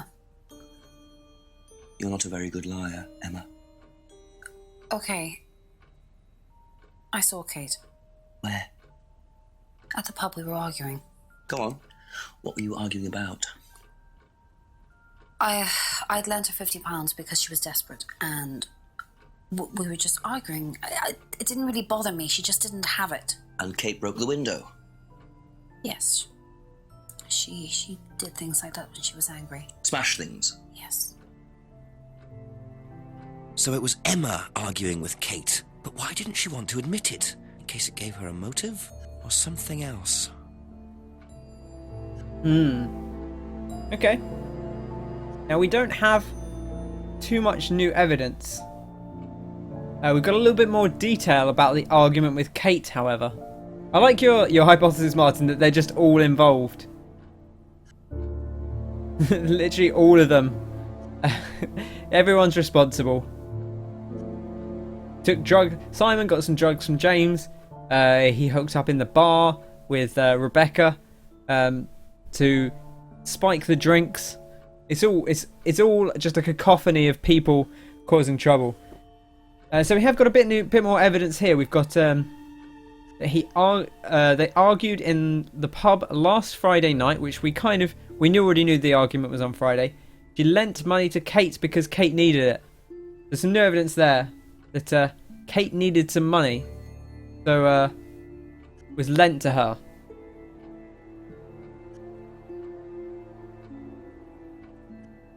I'm just going to replay this one, just because why not? Ever seen this? This is another bit of evidence we found, a necklace. Looks like, that's my old necklace. I gave this to Kate. So Kate might have been wearing it last Friday. Yeah, well, perhaps, but I can't see why. She was always buying new things, you know, lots of jewellery, stuff like that. It's meant to be a bird in cage, but the cage's fallen off. I'll show you. Where did you buy it? I didn't. Some wanted present. Secret admirer. Not so secret. I see. That's how it should have looked. It's called a freedom necklace. Do you mind if I keep this? No, not at all. I'm guiding things a little bit here, just because I know you guys haven't all been around for the start of it. So you've missed out on some of the critical points. But anyone see anything suspicious about this statement, given the information that we just got from Emma? Any interesting suggestions? I'm just going to flick slowly through these so you can see the other points of argument. We've got the broken pub window. She knows that the pub window is broken. She hasn't seen this mask that we found. She argued with Kate in the pub on Friday, and she lent money to Kate, who said she needed the money. She's only been to Atlas once, the Atlas course. Kate and Emma are actually twins and or the same person. I think you're thinking of a different game, Kyle. But, you know, maybe that's true. I like, also, Kate's dead. Like, they found the body, so it'd be quite impressive if they were the same person. Atlas advertising poster. We've got photo frames and paint. No one got any ideas?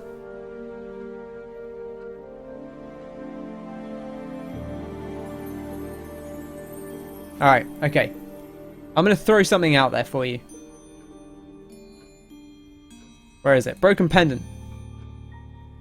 Emma told us that Kate... she told us that she saw the window broken on Monday before we found out that she was there and it happened. So I think that was just a lie that was kind of disproven. The thing I'm looking at here is the fact that Emma said Kate bought lots of new jewellery. And yet she told us she lent money to Kate because Kate didn't have much money. So why is she buying lots of new jewellery? Aha. It's possible, so Martin. You lent money to Kate because she was desperate, but she bought loads of jewellery and things. So why were you lending her money? Well, no, it's because, It wasn't about money, was it, Emma? No. Go on. What was it really about?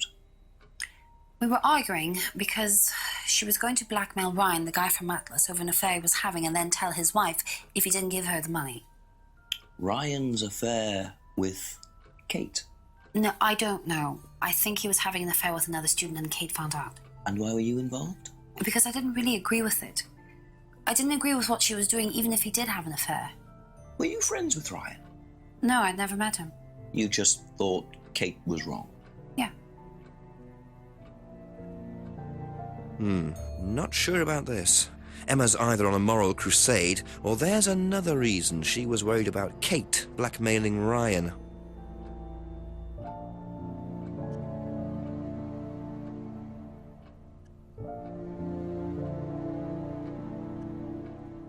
I wonder where we get the additional evidence.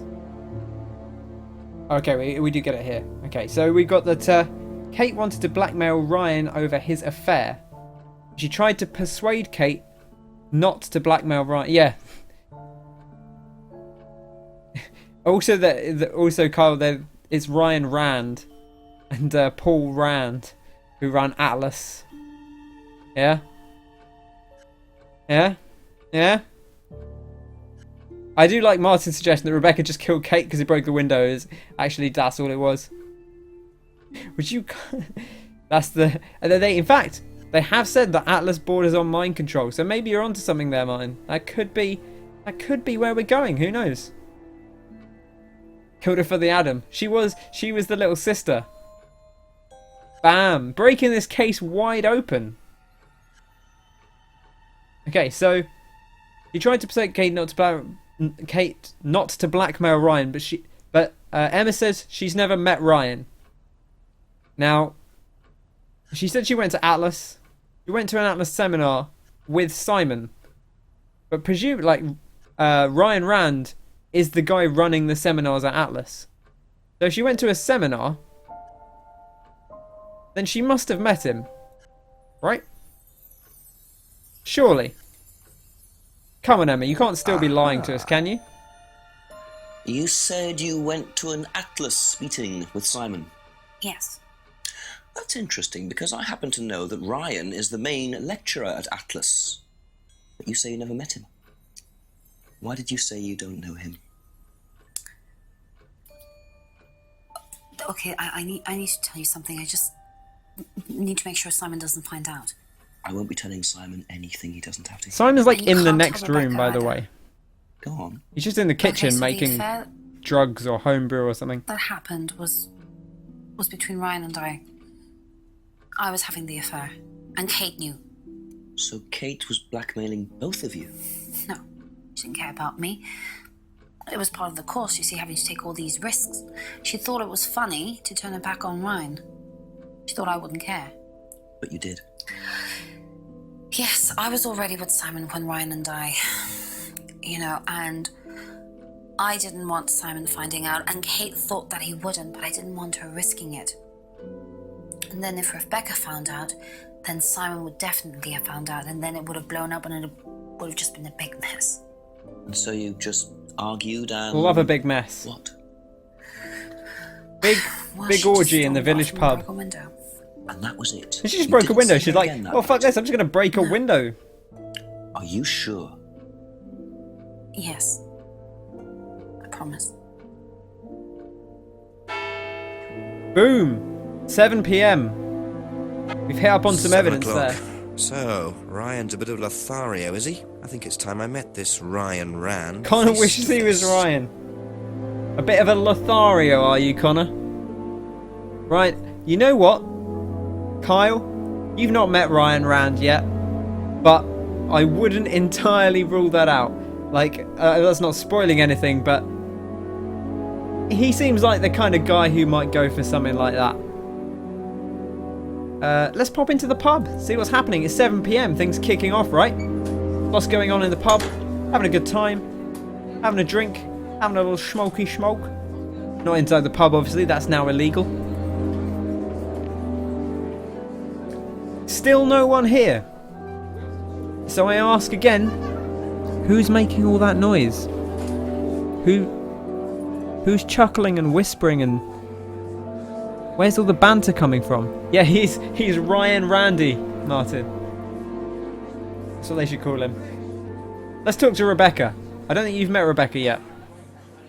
Maybe very briefly. Maybe we popped in after you arrived. A few more questions, if you don't mind. So now she's kind of implicated here. Actually, maybe there's nothing to No, we haven't got any new evidence yet, so maybe there's nothing to do here. That's all for the moment. Thank you. Splices on the ceiling, yeah. That's the.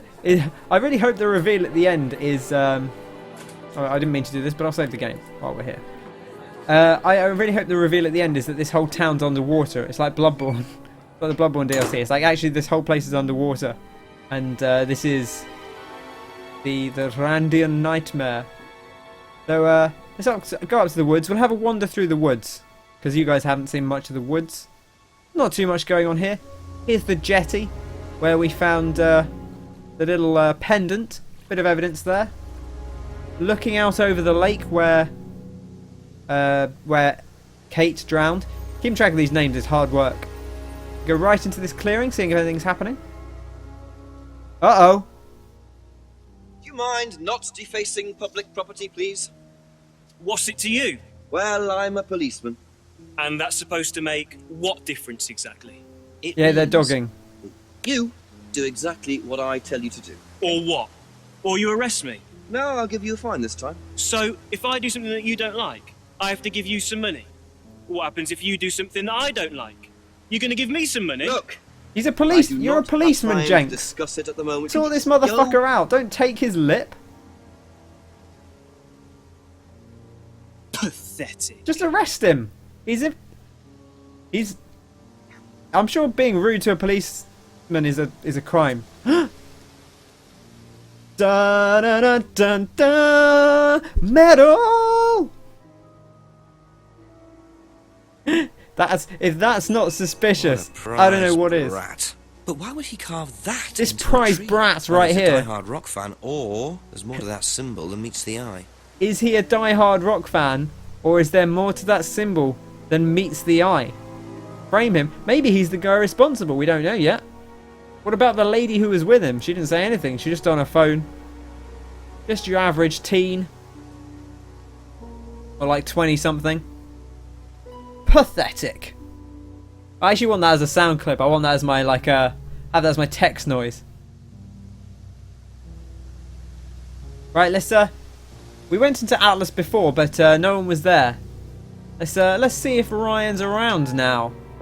If he's around. Huh? Wander into the atrium. So we've got two places here. We've got the reading room, which we did go into. And not too much happening in here. Looks like some kind of like dodgy function room from like the 80s. Maybe some kind of... This looks like a place where masked orgies would happen. And we do have this cardboard mask. So if there are any masked orgies happening... Yeah, she was on Pokemon Go. That's what she was doing on her phone. Just playing Pokemon Go. That sounds about right, to be honest. If there are any masked orgies happening, I'm going to bet that they were happening in this room right here. The other room, we knocked on the door earlier. But, hey, I spent an hour in the park earlier. And it was wonderful. I smiled to people. You better not be Ryan to me, Mr. Rand. Let's try the lounge, see if he's in now. Ryan! Yes? Detective Inspector Here he Jenks. is. I'm conducting an investigation in the area. Wouldn't mind asking you a few questions. Is that all right? Come in, Inspector. Thank you. I love how everyone who he asked to come in, it always looks really annoyed that they have to talk to a detective. Drink, Inspector. I'd better not, eh? I did just fall over on this chair. So you wanted to speak to me? I believe that I like his glass Kate chest Vine set. was a student Look of at that. Atlas. That's real nice. Snazzy. Kate Vine? Well, yes, she was. All of this has been thoroughly investigated, Inspector. It was suicide. Well, we have reason to believe there may be rather more to it than that. Really? Well, then, in that case, I'd be prepared to assist in any way possible. Thank you. A pleasure. Okay. We're going to ask this man some questions. And I want you to get ready for Detective Inspector Jenks and our new friend, Ryan Rand, to have a little bit of an acting off here. What is Ryan? That's a good question. I don't know. Well, this is going to be some real actor on actor hot action here. This is pretty spectacular. So let's enjoy what Ryan has to say about Kate Vine's death, first of all. I believe the last time you saw Kate Vine was at the pub last Friday. Then you came straight back with some of the students. Is that right? Yes, I like to have a glass of port or two after a long day, and benefits of being married to the landlady. How did she You still have to pay for the port in the first place. You own the pub. Kate. Oh, Kate. Well, she was her usual self, drunk. That was usual. It was for her, yes. I mean, it didn't impair her ability, though. She was a very bright star, lots of potential, very enthusiastic. So she seemed to be enjoying the course? Well, as far as anybody could tell, yes. When did you first meet her? When she joined, about 3 months ago. And you hadn't met her before then? No. So you didn't suspect there was anything wrong? Well, do you mean, did I expect her to drown herself? Of course I didn't inspect her.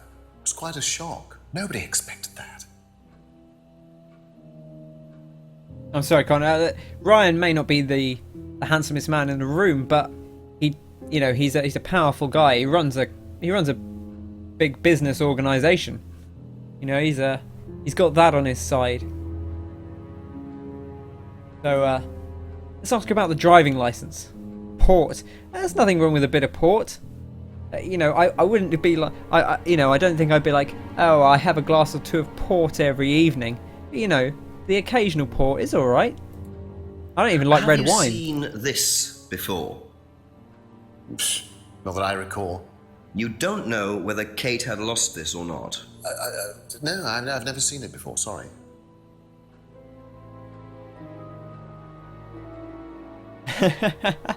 Maybe she does, Martin. Maybe she does. Well, maybe we'll find out. I suppose we already kind of have found that out to some level. Let's ask about Simon's unlocked bicycle. I'm sure he'll know about that. Does Simon Thompson ride a bike, do you know? I think so, yes. I think he drives as well, but I might be mistaken. You might be mistaken, because he told us that he has no other way of getting around at the moment. I ain't saying she's a gold digger.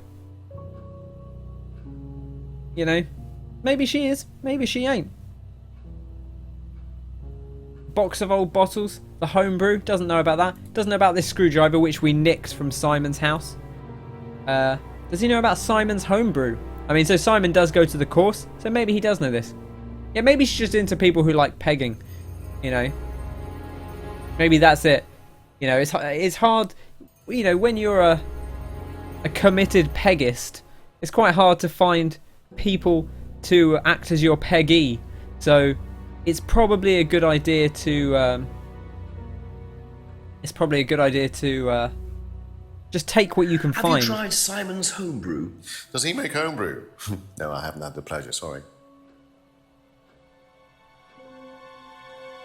No words on that. Let's ask about the Freedom Necklace. Know what this is? Yes, it's a freedom necklace. It's a symbol that we use on the course. It's supposed to represent freedom from the chains of your ancestry. Have you ever bought one of these? I haven't, but I've seen the students wearing them. No, she's the pegger, Martin. That's how the whole thing works. I'm not going to explain it. Go ask your mother. Don't ask your mother. Ask Jeeves, I guess. Let's ask about the broken pub window.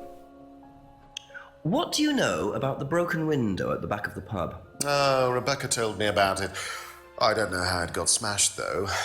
I told her to tape over it. We can't have anybody cutting themselves. You have to be very health and safety conscious these days.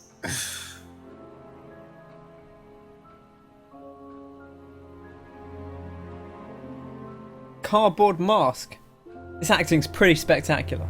Let's ask about the mask, which we've been told by Rebecca that the mask belongs to Ryan and it's something he uses on the course. And Simon said that the mask is used, to say things that normally you wouldn't have the confidence to say while you're wearing the mask. Can you tell me about... Ask your dad. Haven't seen that for a while. We had a friend who used to make them for us for the course. He passed away last year. What does the They're clearly a high-quality product. No one else could have It's made borrowed it. from paganism. It's the symbol of the triple goddess. The mother, maiden, and crone, represented by the waxing and waning of the moon. It's an ancient symbol. It predates Christianity. Some people say that it dates back to Paleolithic times. Yeah. And is that relevant to the course? Well, no. I mean, Not it's at all. a symbol we dabbled with, but it's not particularly relevant. We don't use it on the course, no. Definitely not. Definitely don't use the weird pagan symbol on the course that's not about mind control. Do you know anything about an argument in the pub last Friday? What time? I believe it wasn't long after the pub opened. No. I usually leave for the manor house about 6. I start preparations around 6:30. I like to get a head start.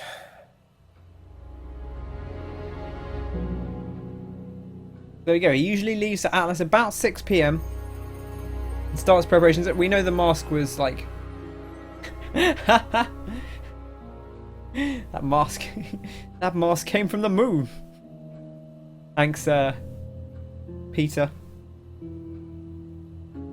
Let's ask about the photo. Well, actually, is that the next thing we should ask about? No, let's ask about the Atlas advertising poster first. Tell me about this. It's the first one we ever had made. We had it designed by an agency after we'd spent weeks trying to find a name for this place. It took you weeks? Don't be like that, Inspector. I thought it was a rather grand name. Actually, if I'm being honest, I plucked it out of thin air one night in the George while I was having a few gin and tonics. Well, actually, somebody left a book and I stole it. Was the book Atlas Shrugged by Ayn Rand? And you said, oh, our name's Rand, we should call ourselves Atlas. That's a bloody smart idea, isn't it? Come on. What? I think that's literally that's what happened, right?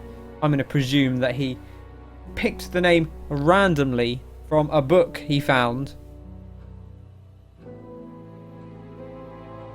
Put 2 and 2 together. Let's ask him about the black scrying mirrors that James has been making. Have you seen one of these before? I believe that's looks like I a scrying believe mirror that's to me. a scrying You mirror. have seen one before. Well, I used to have one myself, actually, along with lots of other bits and pieces of that nature. Silly things, you know. Really? Yes, when I was in my teenage years, I had quite an obsession with that kind of thing. I was a very somber child, and well, not that you could tell, always playing fantasy games, reading books about that kind of malarkey, you know. Fucking nerd. What sort of books did you read? Well, books on black magic, not the chocolates, witchcraft, satanic rituals, that kind of thing. I grew out of it, of course. But you're not into that sort of thing now. Of course I'm not. I mean, I don't need to believe in the supernatural, Inspector. The natural world is far more interesting. Don't you think so? Far more interesting. Don't you think? Doesn't believe in anything supernatural now. Not one iota. And we got the hand symbol carving that we saw. The rock and roll. Let's ask him about this. This might be my favourite question to ask people on this entire in this entire game. If I did this, would that mean anything to you? It's a devil sign, isn't it? Is that what you're getting at, Inspector? This is not something you use on the course. Of course it's not something we use on the course, Inspector. I don't even know what that could possibly mean exactly. Thinks it's a devil sign. Doesn't know how the finger symbol could be used. I really love that he has to like force his hand into the shape. Like he can't do it naturally. Look at this. If I did just gotta this, let me go. Would that mean anything to you? If I did this. It's a devil sign, isn't it? What a troublemaker. So let's look through the evidence. Maybe there's no contradictions yet, but let's see what we've got. Saw Kate at an Atlas meeting. She was drunk. He met her first 3 months ago at Atlas. He enjoyed the course and appeared happy. He hadn't suspected any emotional problems. Not too much going on here. He thinks Simon drives. It doesn't seem like there's any obvious things going on there. He's never bought a freedom necklace, but he has seen students wearing it, and it's a symbol that is used on the course. He knows about the window, but he doesn't know how it got broken. And he told Rebecca to tape over the window. That's pretty much what we know to prevent injury. Jenks may be an android. I suspect you're right about that, to be honest. He's got that kind of feel to him. Doesn't know about the argument in the pub because he usually leaves at 6 so he can get prepared for the evening. He's got a little bit of David Tennant about him. He's like a knockoff David Tennant. But in like a charming way. Poster was designed by an agency. It's the first poster they used, and they picked the name at random from a book by Ayn Rand. He used to read about black magic and satanic rituals, but doesn't believe in anything supernatural anymore. And we didn't look at the mask either. They don't use this symbol that represents the triple goddess, but with one D. Typos. Yeah? But Harrison Ford can't do a rock and roll thing with his hand. Okay, so that seems to be all we've got from Ryan right now. Don't know if anything obviously stands out to you there as a back later on, as a potential contradiction. But we did also get a little bit more evidence. We got the hand symbol carving, so we could ask about that. But let's go see our friend Simon and Emma and see what they have to say about the hand symbol carving. I bet Simon's into rock and roll. There you go. Come in. Hello, he's got an apron on.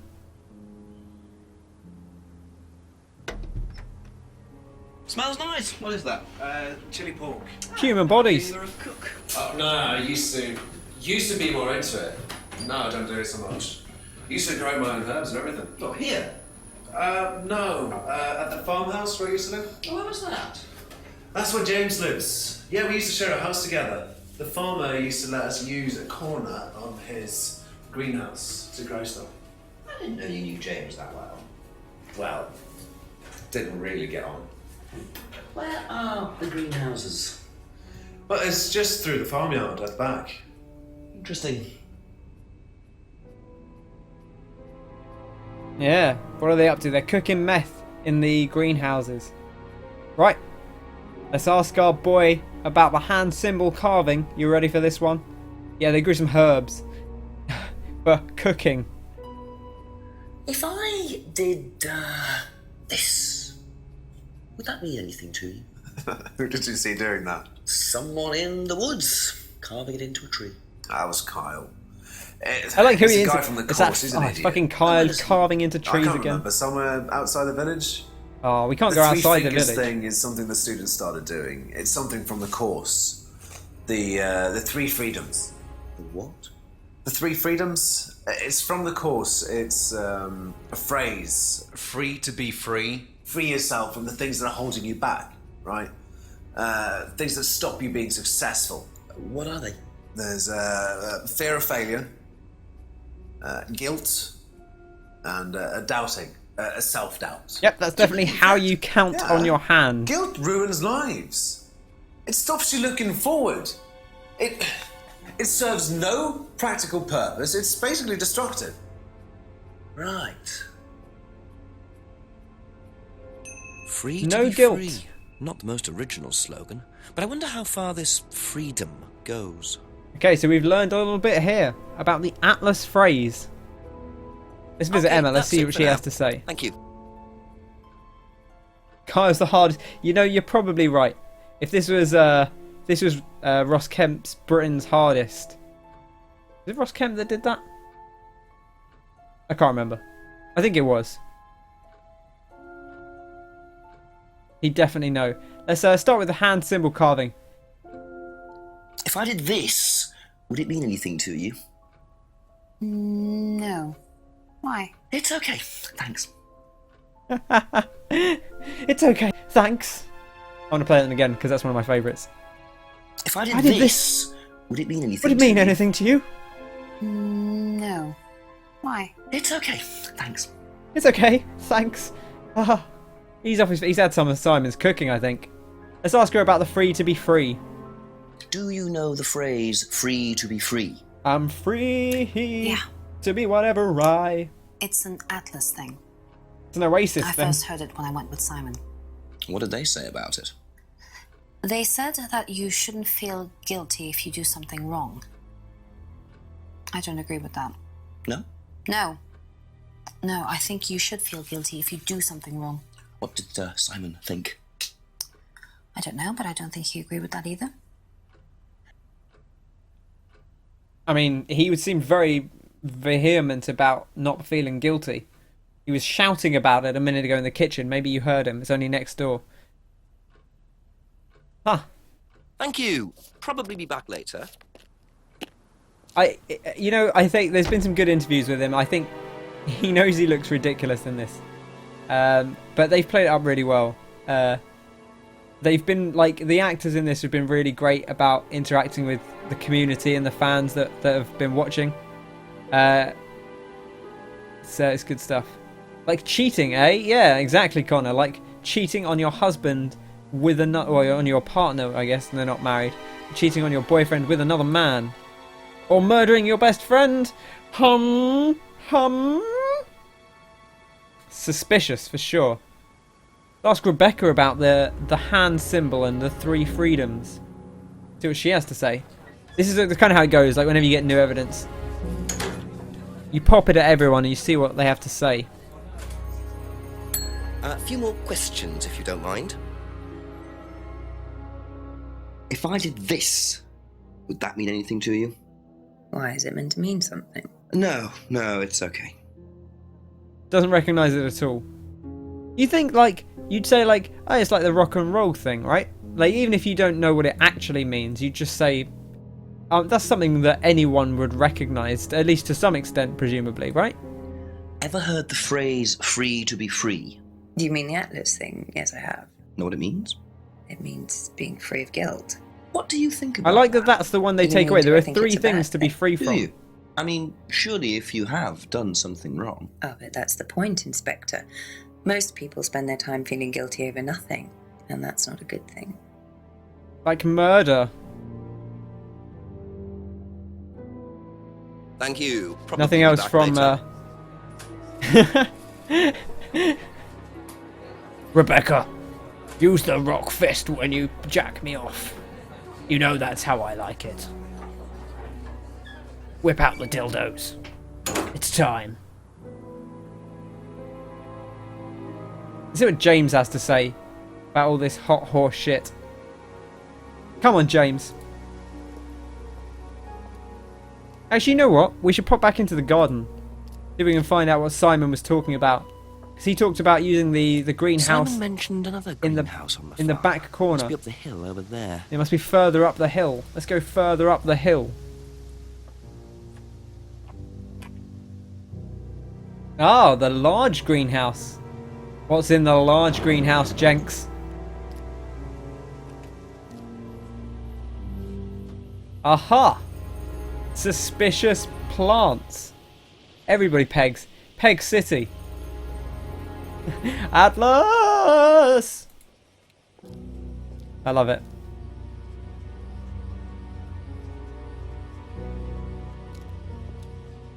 I wonder if James knows this is here.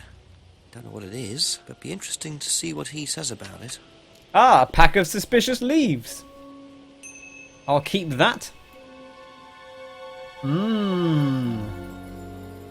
Click to try using it. Ah. Roll it up and smoke it. See what happens. You're a detective. Detect. Go back down to the lower ground. That's how you say it. I'm just going to pop back down to the lower ground. Don't mind me. Right, what's up, James? A couple more questions, if that's okay. Okay, so we've got a few things here. Let's start with the hand symbol carving. If I did that, Would it mean anything to you? Yeah. It's a Satanism symbol. Satanists use it. Have you ever seen anyone using it? Yes, Satanists. Lots of people. Politicians, presidents, CEOs. Have you ever seen anyone local using it? Not that I remember. I was off my face. I don't remember anything. There's a green herb. Yeah, we need to find the yellow herbs now, and then we can increase our max health. Atlas phrase, free to be free. Let's ask about that. Ever hear the phrase, free to be free? Heard anyone use that? Nah. What is it, a song? No, I don't think so. Doesn't matter.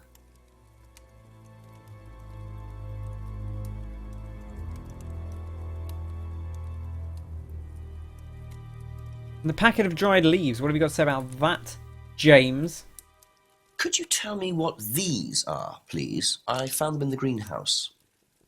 Been snooping around on the farm, have we? It's called investigating, James. Yeah. Just going into people's houses and mint making leaves stuff. for cooking. Yeah, I heard you were a bit of a budding chef. Dabble a bit. Won a few competitions. Very impressive. So you normally just leave packets of mint lying around? Must have dropped it.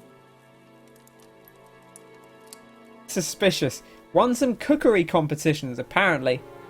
Nothing but chill. This guy is all chill. It's 100% chill. Won some cookery competitions. I don't think that contradicts with anything that we know so far. But that's all for the moment. Thank you. Just zip up and get out of there, Jenks. Why not? You know, I think we actually already had the evidence we needed from the start, which is we spoke to Simon and he told us about the free to be free. Let's go in here. See replies. Simon's reply. Finger symbol refers to the 3 freedoms, which is part of the course. We were told by Ryan that it wasn't used on the course. So let's go ask him about that. Because that sounds a bit suspicious. You'd think he'd know about it. What's going on, Ryan? What aren't you telling us?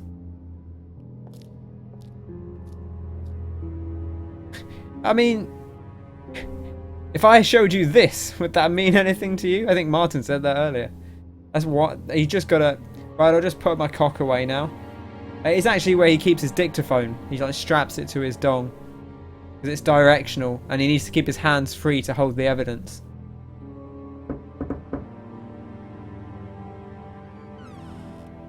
A few more questions, please. Thank you. Right, let's nail this boy to the wall.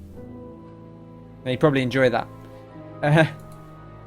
Can you tell me a bit about the phrase free to be free? Free to be free, my favourite motto. Well, we teach our students that people, they suffer from excessive guilt, don't they? Excessive self-criticism, excessive doubt. Evils of excess, we call them. And we tell our students that if they rid themselves of these evils, then they're free to realise their full potential. Who came up with all this? I have a background in psychology. I love it. Honestly? Yeah, don't look so surprised, Inspector. There's an intellect. I mean, he runs a lurking business here. course. It's not that surprising he's got a degree in With the psychology. phrase? When we were based at the village hall. When I say we, I came up with the phrase. Dad's more the money man. And very successful at it too, I hear. Oh, he's successful, but he's not a creative man. Dad suffers from a lack of imagination. Huh, okay. So he invented this phrase about guilt and self-doubt. He also asked him about the packet of dried leaves. See if he knows anything about this. Do you know what this is? Looks like chopped tea bags to me. What is it? I just thought you might know. I don't know anything about plants, Inspector. What you should do is ask Rebecca. She knows far more about these things than I do. Messy things, growing things. Messy things? Oh, she knows about messy things. She knows about things that grow. Things that grow and then are messy, if you know what I'm saying. You should get her to do the hand symbol, Inspector. Let's go. I mean, that sounds like a... Have we asked about the affair? No. Weirdly, there's no option to ask about the affair. Despite the fact that that should clearly be evidence. That you should just be able to say, hey, you're having an affair. Tell me about the fact that you're having an affair. But apparently there's no obvious option for that. I think that was just a point to get Emma to where she was going. Be back later on if that's Bit of a leap of logic there. But you're right, that is a thing we should be able to ask about. Maybe it'll come up later. We need to talk to Rebecca, apparently. Find out what this plant is. Maybe she'll know.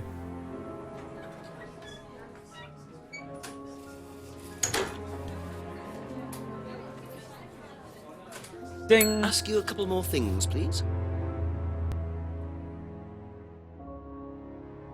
Rebecca, tell us about this mint. Do you know what these are? Ah, magic mint. Where did you find this? Magic mint. Salvia divinorum. I used to grow it years ago. It makes you trip. In what way? It's a hallucinogenic and legal. Quite a dangerous combination, really. Do you use it? Me? No. No, I don't even take medicines. I like to stay pure. I didn't expect Rebecca to know about growing drugs. I know she claims not to use them herself, but I'm not so sure. Why would you grow it if you... I mean, I guess maybe she's selling it at the pub or something. Why would you grow... why would you grow this weird drugs if you're if you're gonna not... If you're very adamant about not using anything medicinal, shall we say. There we go. So now we know that it's the Salvia divinorum drug. Thank you. That is quite a strong hallucinogenic as well. And it was legal. I'm actually not sure that it is anymore. I think they might have clamped down on that one. But, let's get out of here. Let's go query James, I think. We need to find out. You know, because he claimed it was mint. And now we know it's a very special magical kind of mint. Maybe we should confront him about that, see what he has to say. Just a few more questions, if you don't mind. Ever heard of Salvia divinorum, James? Was that skin cream? It's not a skin cream, no. It's a plant. Really? Don't know much about plants. So you've never heard of Salvia? No. Never heard of Salvia. Apparently doesn't know much about plants. Okay. Well, I mean... that seems not entirely unreasonable. If there's anything that contradicts with him saying that. Scrying. Made the scrying mirrors. Nothing there. Whoop. Doesn't recognise the mask. Doesn't know anything about the broken window. Doesn't look like there's anything too obvious here. Maybe the herbal tea? He doesn't know about herbal tea. And why would he say that he doesn't know much about plants? Nope, no joy there. Got an idea. That's it for the time being, thank you. Zip. Let's take a wander around. Anywhere you'd like to go in particular? Anyone you'd like to talk to that we haven't yet spoken to?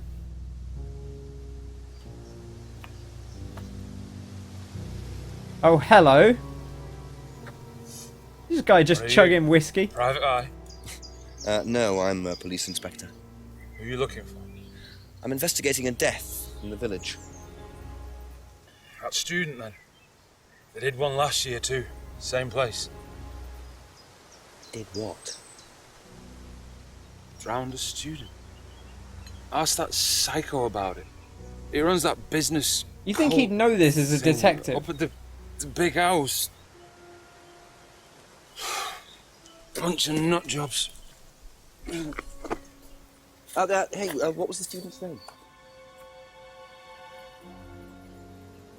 Liam... something? Or sod.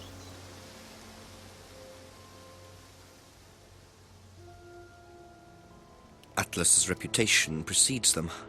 I think I might call the station, find out Ask a them bit about more this about murder this that happened last year Liam. that we didn't actually... that I wasn't informed about. Hello, DCI Jones speaking. Mike, it's Jenks. Ah, Jenks, I thought you'd clocked off tonight. Yeah, the chief's put me on a case tonight, the Edenton girl. Friday night, you poor sod. I thought that was sorted out anyway. I wish it was. Listen, are you near a computer? I can't be. Yeah, go on. Do you know anything about a death last year? Someone called Liam in Edenton Village? Don't remember it. Hang on, let's have a look. Eaton Village. Yeah, Liam Rogers. It says suicide last year. Suicide? Hang on, 2 suicides in 2 years, both on Edenton. Only you've got your work cut out, Jexy. Yeah, don't I know it? Right, well, good luck with that. See you Monday. Thanks, Mike. Yeah, I like the idea that they just found that guy and they just filmed him and went, well, we should probably write this into the script. So, I went to find that guy. I wasn't sure when he'd pop up, but there's like a weird sticking point when I was going through it, because I think they don't want you to know about the murder too early on, and then I presume what happened is that they realised late in filming that they didn't have a thing to tell you about Liam, that they needed Jenks to find out about Liam. So rather than having the chief call you directly, they just stuck this guy in who I don't actually think appears at any other point in the game apart from that. I think the drunk man just shows up once, tells you about the dead guy, and then fucks off. And that's the last time you see him. Right, I'm going to take like a 5-minute break, grab a drink. Kyle, hopefully that'll let you catch up. If you just need to like pause and unpause it, and hopefully you'll be caught up by then. Have a little think about what we might do, and I'll be back in just a sec. I'm just going to grab a drink. Maybe you can do the same. Go to the toilet, have a snack, whatever takes your whimsy. And we'll be back very shortly.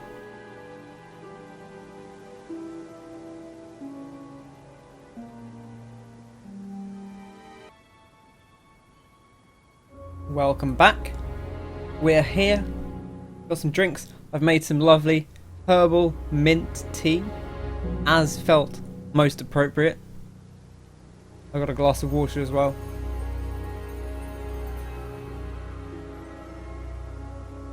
It's your boy T back coming at you. Let's go, let's go, let's go. What you doing? Okay. We've got a few new leads. I'm gonna hop to Simon and Emma's house because, someone said go ask Simon about the drugs. I don't remember who it was now, but someone said do it, so I'm gonna do it. Ask about a few more things. He used to do please. some cooking. Maybe he knows.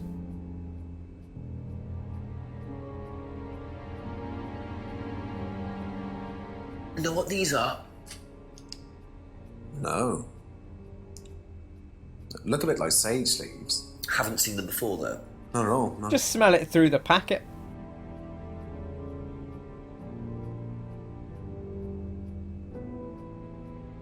Ever heard of Salvia divinorum? Salvia divinorum? No, magic mint, same thing. Oh, yeah, you mean the drug? Yeah, I've heard of that. Yeah, ever tried it?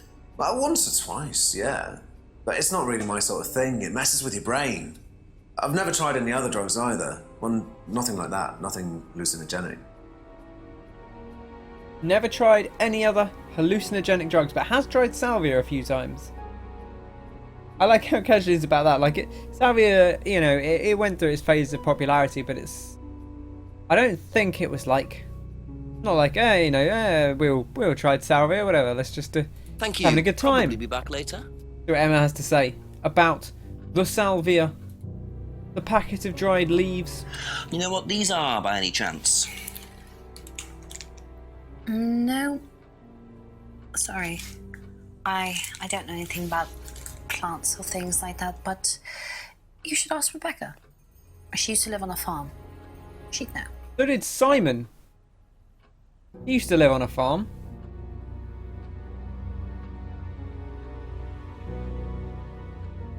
Ever heard of Salvia divinorum?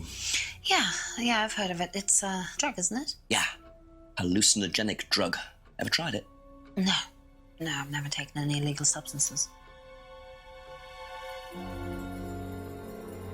Apart from Ryan Rand's genitals. Yeah, he's a massive druggie. He clearly is a massive druggie, this Simon. That's all for the moment. Thank you. I like her. She's alright. She's a good girl. I told you when this at the outset. I don't think she's English. I'm not actually sure where she's from, like the actress. Yeah, she does a good accent. I like her accent. She does a good job of it. Anything weird? Any weird contradictions here? I don't think he's not mentioned doing drugs elsewhere. I don't think. So, as much as he might seem like a bit of a druggie with his homebrew and all, nothing too obvious going on there. Oh, we can ask about Liam's death, of course. We didn't do that. That's probably a thing we should actually... We can't... You're right, we should tell Simon about the affair, although I suppose, like, in the interest of common courtesy, maybe we shouldn't tell him about the affair. I think she's either Irish or, like, Swedish or something. I think I can't remember. Yeah, we should just tell Simon about the affair. I forgot, we got this evidence about Liam's death. We should probably ask about Liam's death. Simon's been on the course for a while. Maybe he'll know. What do you know about Liam? Liam? Local lad. Took his wife. Oh, that Liam! Yeah, I heard about him. But you didn't know him? No, I know he went to college, but didn't really know him. It's sad, though. Thanks for that insight, Simon. Didn't know Liam, but had heard about him. Be back later on, if that's okay. Seems like this is, we just got to find the person that this cracks open. What do you know about a student? That is very similar, Irish or Swedish. Something ish. She's ish. Only that I didn't know really well. I'll find out. You can look her up. IMDb this. The only like well-known actor is Paul Darrow, and we haven't seen him yet. He's the only sort of big-ish name, and the guy that directs it is like a well-known figure, but he's a well-known figure in composition. Like he did a lot of old classic video game soundtracks. There's not too much going on here either. No, nothing too big about Liam's death. That's it for now. But thank you. We've got a few new bits and bobs we could take to old Ryan. Ryan, who apparently... Sorry, not... Yeah. Old Liam we could ask about. Ask Ryan about Liam, who was the person who died last year. See what he has to say about that.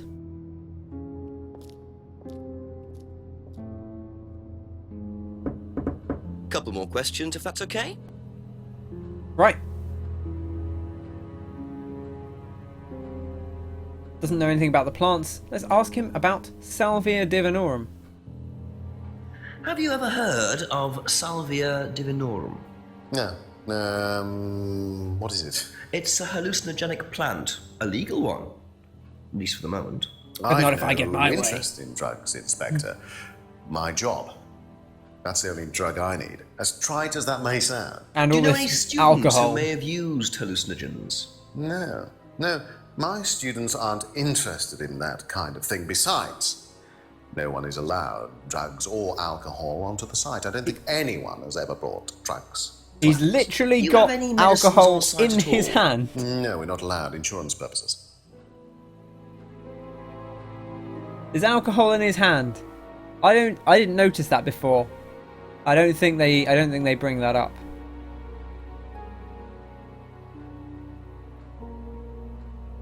Yeah, that sounds right.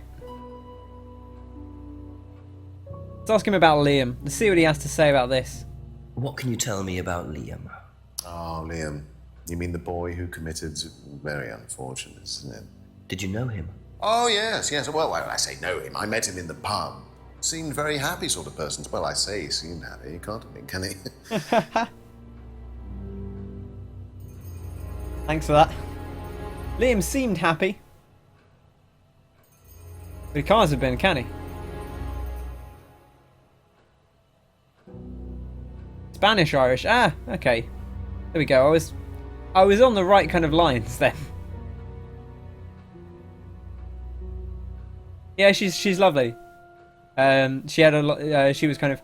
It was her, Simon, and it was her, Simon, the guy who plays Jenks, and the guy who plays Ryan Rand were all, and also the director of the game, were all kind of quite interactive with a lot of people. So I first saw this on Giant Bomb, and they were interacting with that community a lot after they did their video on it.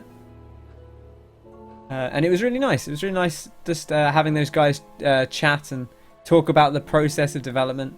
And there's some really good videos that you can find on YouTube of them talking about it, which I'd recommend checking out. Although maybe not till you've seen it all, because I don't know if they spoil anything. But it's quite possible that they talk in depth about the story. They didn't seem to get too much. I mean, we did get some information there. Maybe there's some contradictions we could find there.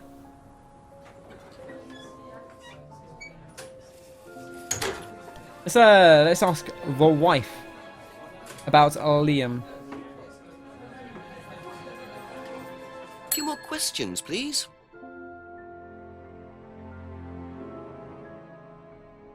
What do you know about Liam? You mean Liam who took his life? He used to play in a band, Black Rock or something? No, Black Stone. Very gothic. I used to let them play in here sometimes at the weekends. They were quite good. Did you know there was anything wrong? I mean, why he might have... No, I didn't know him very well. He used to play in a band called Blackstone. He used to play in the pub. Okay. But she didn't know him very well. I mean, if she's from Spain and Ireland, then that might be why she doesn't say where she's from. Perhaps she's not even sure herself. Thank you. Probably be back later.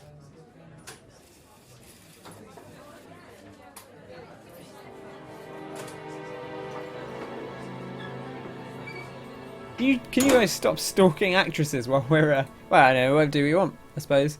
But we got to work out. We got to crack this case. I tell you what. If anyone's gonna have some conspiracy theories about Liam's death, I think it's our boy. I'll ask you a couple more things, please. James over here. Did you know Liam? Liam who? Liam who died. You mean Liam who killed himself? Yeah. He was in my year, on a different course. What course was Liam on? Can't remember, not mine. What was yours? Plant science. First time I knew about Liam was when he killed himself. Right, so you didn't meet him? No.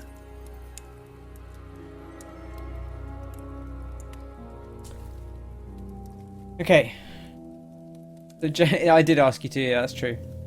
I kind of meant after we'd finished, but you know, hey, you did a good job of tracking her down.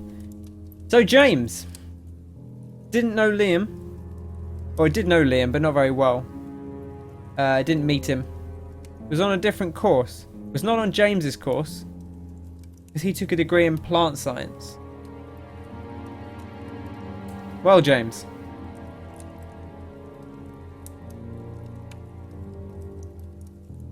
I have a little sip of my. Speaking of magic mint, gonna have a sip of this magical mint tea.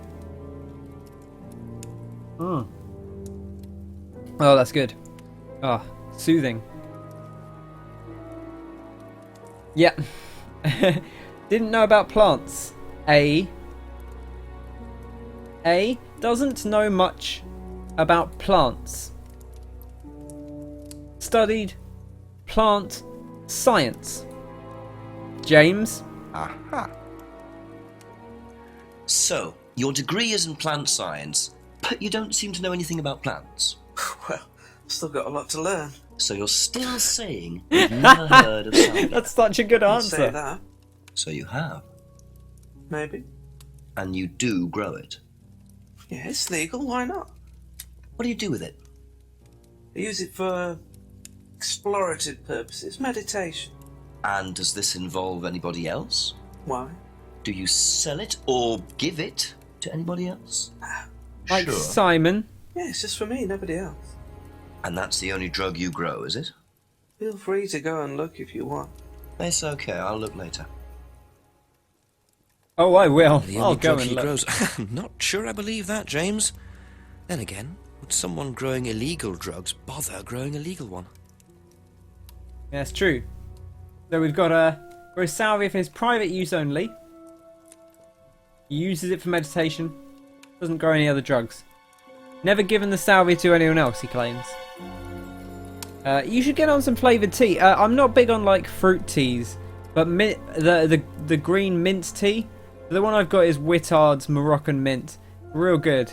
That's like a nice simple one. It's just like a loose leaf one. Some good stuff in there. I also like I've had like some fancier and mint teas. Mint teas are ones I'm a big fan of. I can get into some mint tea. That's for sure. I'm just gonna. I've lost my bits and bobs. Hang on. Whoop whoop. There we go. I lost the chat for a second there. Right. Anything obvious that springs out about here? Because to me, I'm querying this fact that he said grows salvia for his private use only. That seems suspicious to me. He doesn't do anything else with it. Never given anyone some herbal tea, for example. Aha. When you say herbal tea, do you mean salvia? Probably. So you traded salvia tea with Simon for his homebrew. So why did you say you didn't give salvia to anybody else? Did you give it to anybody else? How many people did you give it to? Did you give it to Kate? No. How about Liam? I didn't have anything to do with him dying, if that's what you mean. So you did give him salvia? Yes, I gave him salvia because he asked for it, but that's not what killed him. Well, he committed suicide, James, because of psychological issues that probably weren't helped by him trying hallucinogenic drugs. He didn't commit suicide. You don't know anything about him. You don't know what happened. Okay, so what happened then? Do you even know about Third Eye? I think we're starting to break you don't know this about Third Eye. wide You don't know about Third Eye. You know open. nothing about Liam's death. I mean, forget salvia. Fine, tell me then. Third Eye was a cult. We had our very own psycho cult operating right here from our village hall. Da da dun dun I'm the one who got rid of Third Eye. Did they tell you that at the station? Okay, start again. They were what? You don't know anything, do you? Look.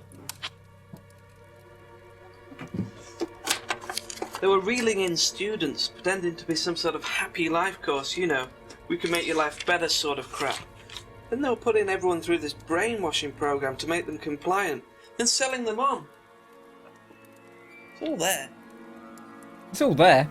What do you mean? On this leaflet I've made. Selling them. Objects, commodities. To who? To anyone who could afford them. Top politicians, famous celebrities, wealthy businessmen, you name it. What for? You don't get it, do you? Third Eye were making and selling slaves. They were black market slave traders. They were wiping people's personalities using ECT, brainwashing, cocktails of hard drugs, deliberately turning them into perfect slaves. You know how much slaves are worth on the black market these days? No. Millions. And I'm talking per slave. That's why anyone who And I stood up know. to them and threatened to go public like Liam was just killed off. They didn't give a damn. So you're saying Liam was murdered by Third Eye? Exactly what I'm saying. So I started looking into it. They were all saying it was suicide, but there's no way. So, did you ever actually meet Liam? I found out about him. And how did you find out about all this other stuff? It's obvious, you could tell. I met some of the students. You could see straight away there was something wrong. They were like zombies. And I can tell when someone's got ECT damage or when they've been through mind. Yeah. It's just obvious. It went from 0 to 100 real US military fast. used all these techniques back in the 50s. It's all documented, you can read about it. They showed all the same signs. So, did you ever actually go to a meeting? No, but I knew what went on. How? From what people said who'd been through it. Okay, so do you know anyone I could speak to who did go through it? Well, no. Look, it doesn't matter. Why did they close down if it wasn't true? They just closed down and disappeared overnight after I put all the flyers up. Bit of a coincidence. But that was just after Liam died. Yeah, And do you think that had anything to do with it? maybe, but it was the flyers that forced them to close. Okay. Took him down with those flyers. Do you mind if I keep this? Yeah, you investigate it. It'll all come out. Third Eye definitely killed Liam. Well, that was a lot to take in. Does James really believe all this stuff? God, This is the first I've heard about Third Eye. You don't half Question say, is, Jenks. what's their connection with Atlas, if there is one? That was a lot to take in. Bam, this just went completely from 0 to 100 right there. Holy shit, James. I love that he didn't think to mention this at any point up till now. Until we queried him on the fact that he claims not to know about Magic Mint. That's the thing that triggered all this. We've got this. The truth about Third Eye. Do not join this dangerous cult. Third Eye are grooming and controlling students' minds to make money from wealthy and corrupt businessmen. They pretend to be able to improve your life, but in fact they will rob your identity and use barbaric methods like ECT to wipe your memories and destroy your personality. They are based at Edenton Village Hall. Do not join. Those who attempt them to expose them will be killed like Liam Rogers. Illuminati shit right here. Third Eye, open your mind. And hello, what's this motherfucker right here on the mask? Da da dun dun.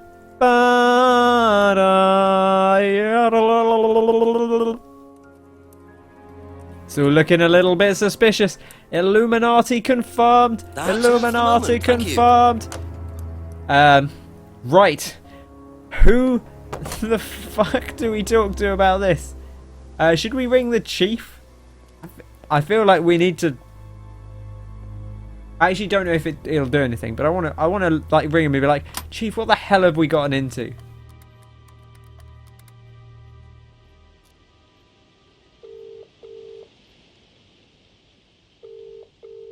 But I don't think he's actually going to answer, because I think there's specific times when you're supposed to call the chief. No. No response. Okay. I'm going to walk up the street. Let me know who we should talk to. I kind of know who I want to talk to. But, we can wait and see. Still nothing happening back here, it seems.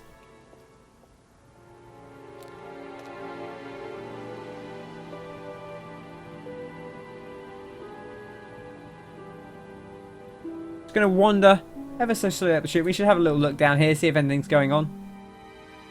Doesn't seem that way. Not for now. We'll head along Woods Lane. Take a wander through the woods. Check all the clearings, of course. We found 2 important people. Ryan knows. Ryan did say that they used to be at the village hall. Sounds a little fishy to me. And yeah, you're right. In fact, we should ask Ryan, because the masks with the symbol sounds a little bit suspect to me. I think he's the man of the moment. Go talk to Ryan Rand, as it were.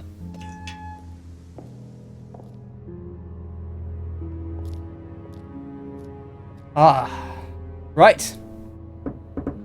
Time to start cracking down. If you don't mind.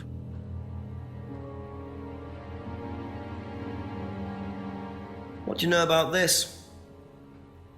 Not much. So you've never seen this before? You don't know anything about Third Eye? Well, I don't remember seeing it now. You don't recognize any of the symbols on it? No, sorry. Bollocks, my friend. Bollocks. Doesn't recognize any of the symbols on the flyer, including the symbol that you explicitly described to me in quite deep detail not a few short moments ago. Aha. Ryan, you've just told me all about the moon symbols on the mask Then you're claiming you don't know anything about the symbols on the flyer. It's all the same thing. Oh, actually, yes. Sorry, yes, yes, I do remember that. So what did you That's know not how you about answer when you've been caught out. Not much, really. Oh yeah, I Never was came actually into lying, contact sorry. with them. My bad. That explanation was way too short. Ryan's definitely hiding something. Definitely hiding something. So what did he say? He said, only knows what he heard about Third Eye. Never came into contact with Third Eye. Now that sounds a little bit fishy to me. Like, they were in this village and yet he claims to have never come into contact with them. Can I give you a sec? Alright, I'll give you a second. We'll hang out here. We'll give you a few moments. Why not? I'm going to have a little sip of a drink myself. And contemplate where Ryan might be slipping us a fast one.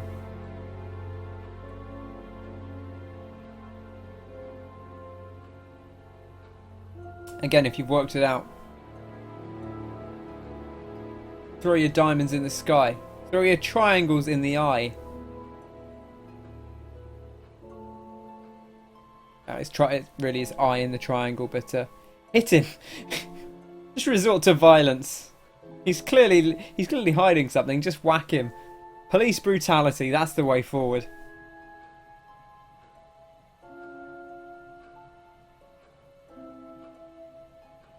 Okay. So let's have a look while we're waiting for Connor to return. Go through some of the stuff he said.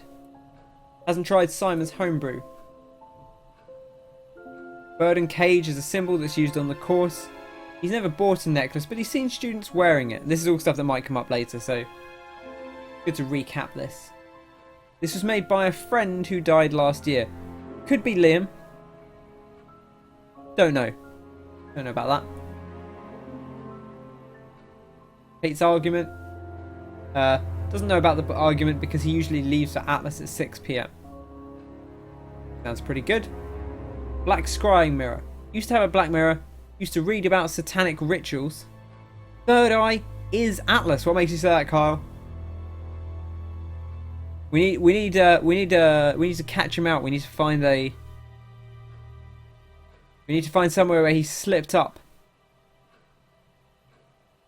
But I think you might be right. I think you might be onto something there. Hand symbol. He thinks it's a devil sign, doesn't know how it could be used. Atlas freedom phrase. Ryan invented this phrase about getting rid of guilt and self-doubt. He invented it when they were based at the village hall. And also he has a background in psychology.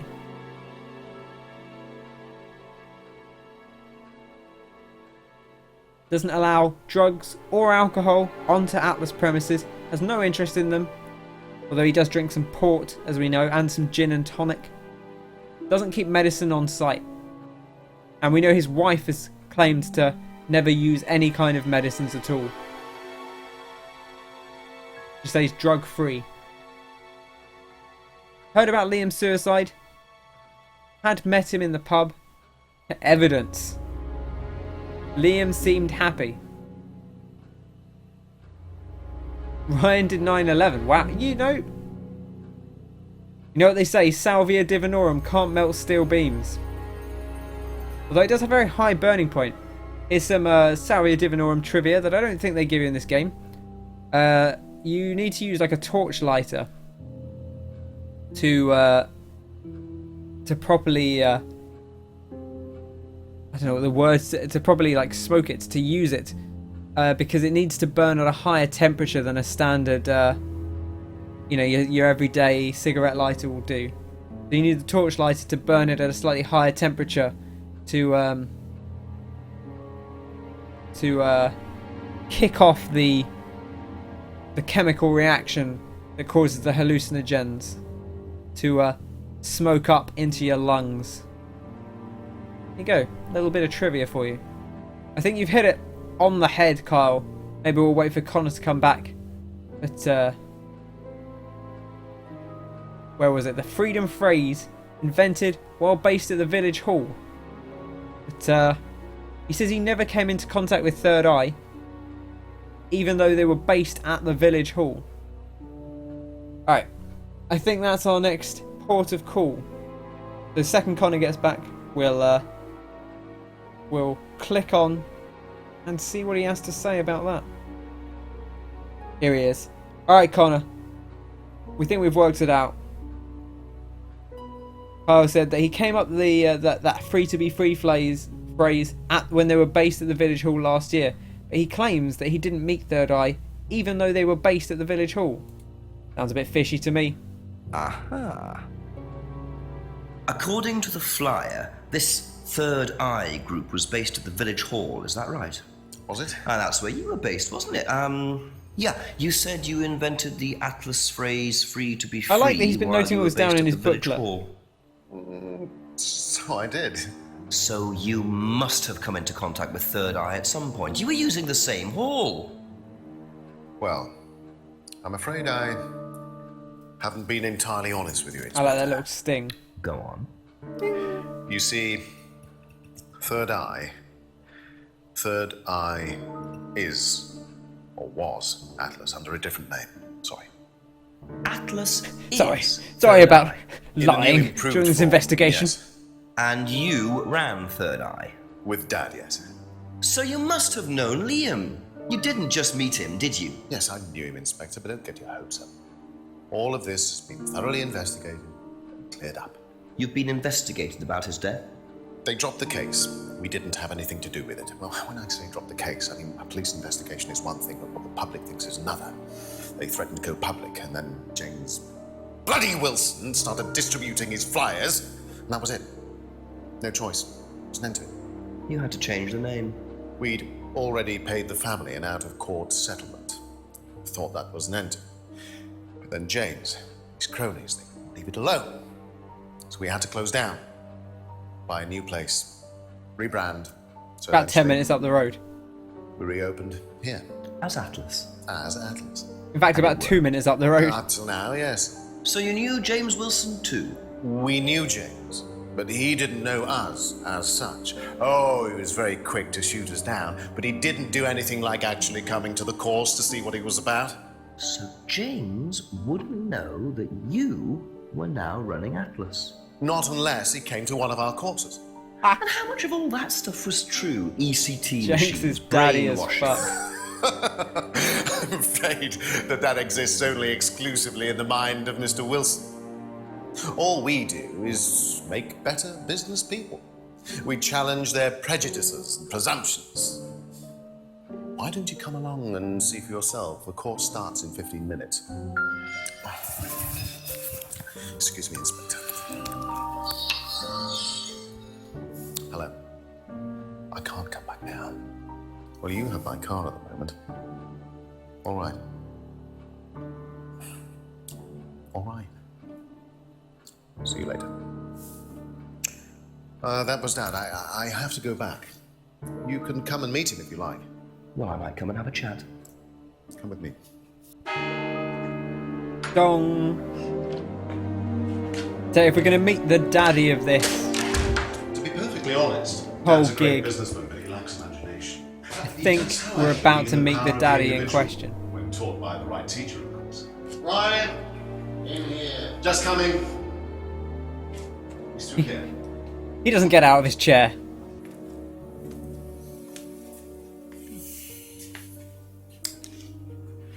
To whom do I owe the pleasure? Detective Inspector Jenks. I am investigating a death in the village. I believe you knew Kate Vine. Oh, I thought all this was done. Looks like he had a heart attack. You do know that Kate Vine was a gherkin short of a big mad. You do now. Father. You must forgive my son, Inspector. He still can't summon up the courage to come straight to the point. So what do you want to know? Well, a few more questions if you don't mind. But I do mind. I'm a very busy man. Try asking an intelligent question, like, do I mind being quizzed about a once promising student who turned into a useless drunk? Ryan, would you mind leaving us for a while? I'll go back to the centre. I have one or two things to prepare. Call me if you need me, Dad. You may begin, Mr. Holmes, although I'm not going to be able to help you. I don't have much to do with the course nowadays, so I can't give you any hard information. That's as maybe, but we No, that's need... as is. But if you want my opinion... No fucking around. I'd be quite happy to give it to you. So, far away. Okay. Ah. Thank you. He can't give us any hard information, but he would be quite happy to give it to us. In this family, and I wonder what they got up to in their previous guise as Third Eye. 8 o'clock already. Okay.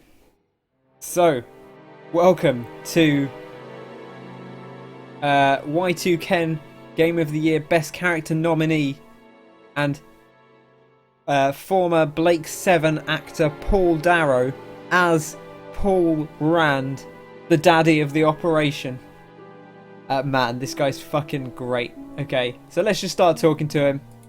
Keep your eyes and ears open about everything he has to say. Remember, contradictions, name of the day. Let's find him. How well did you know Kate? Hardly knew it at all. Met her a few times. At the course, that's about all. So when was the last time you saw her? Last Friday. I just popped out of the when course. She died. And, about 7. Did you speak to her then? It's possible. And how did she seem? Was she happy, sad, preoccupied? She was drunk. Tell him about just tell him about the affair. Just drop that straight in there. Do you know if Kate had lost this? It's her driving license. How would I know that? You didn't see it lying around anywhere? No. No, because he would have picked it up. I mean, in Venice, she might have. That's maybe the wrong thing to say. He should have said maybe maybe when you saw her on Friday, she would have said, oh, "Hey, I've lost my driving license." Not like, oh, maybe you saw it lying around and didn't think, oh, I'll pick up the driving license of a person I know and give it back to them. Did you know anything about Simon Thompson's bike? No. That's it. No.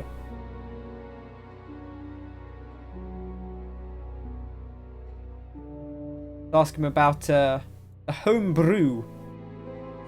Ever tried Simon's home brew? Simon Thompson? No, I haven't. I wouldn't touch anything that has had Simon's fingers in it. So he definitely wouldn't have an affair with Emma then. Ba-ba-ba-ba-da-ba. Hey! Oh. That's filthy, Have sorry. you seen this before? Looks familiar. Where did you find it? It was, in the woods. Presumably had something to do with Kate or a killer. Well, that's what I'm trying to establish. Shouldn't it be in an evidence bag, Inspector, in case of contamination? I didn't have one with me, unfortunately.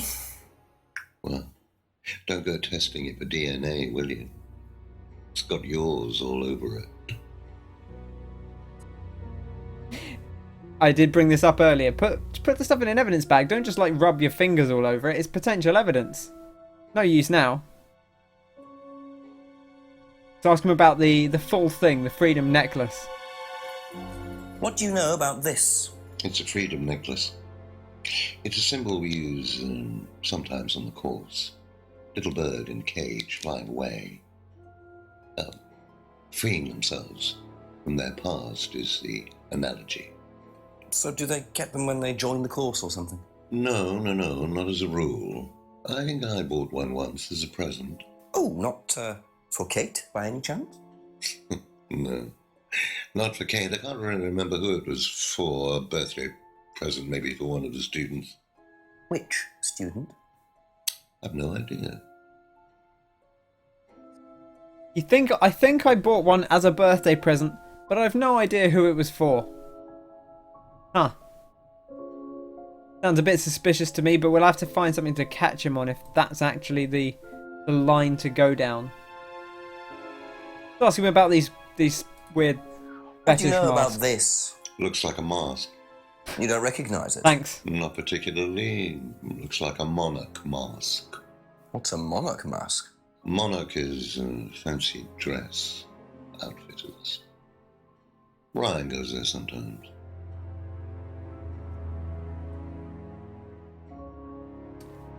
You know, that doesn't look like a professionally made mask. It's nice, like it's good, but it's literally just cardboard that had been sharpied on.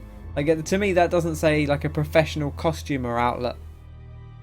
It'd be a little bit more snazzed up, a bit of glitter, a bit of glam, something. Emma, you think he bought it for Emma? She did say she received the necklace as an unwanted present. You might be onto something there. Let's ask about the argument. What did you hear about an argument in the pub last Friday? I didn't go to the pub last Friday. You didn't hear anything about an argument in the pub? Should I have? No, that's fine.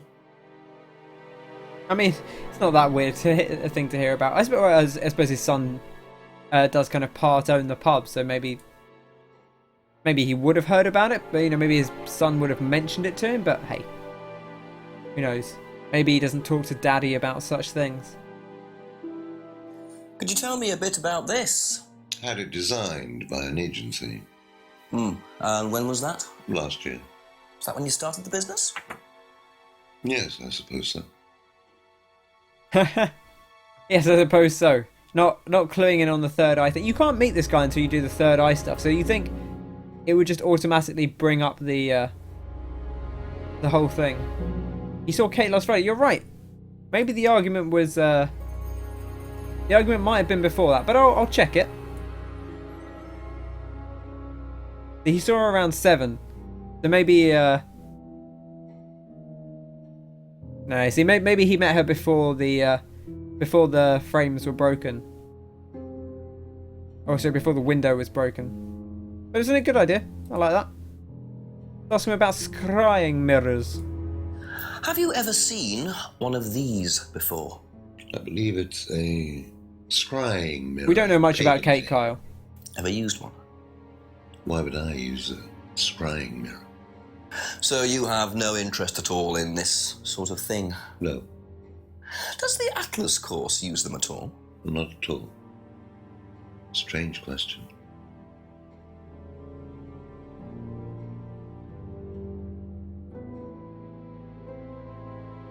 Okay. Oh, well, yeah, that's something. Let's give him the fingers. Let's give him the rocker. If I did this, would it mean anything to you? I presume you've seen an Atlas student doing that. Ah, so this is an Atlas thing. Well, it wasn't exactly our idea. The students started doing it spontaneously to show commitment to the cause. Cute, really. Which student did you see doing that? I'm not sure, but he was carving it into a tree. I told him to stop. Did you really? Why? Defacing public property. That's the most ridiculous thing I've ever heard. What's the punishment for that kind of thing nowadays? Prison sentence? Oh, it's usually a fine. All right. What about defiling public liberty? Does that carry a fine too? Oddly enough, the student in question argued a similar point. Is that something you encourage on the Atlas course? We encourage people who put ideas first and moral anachronisms second. The problem with the law, Inspector, is that it's out of date. Well, I suppose that's a matter of opinion. However, you still respect it. Respect it? I abide by it. We all play by the book, Inspector, but that's only because of the threat of possible incarceration. Oh, man, I love him so much. Just gnawing on the scenery with every fucking line.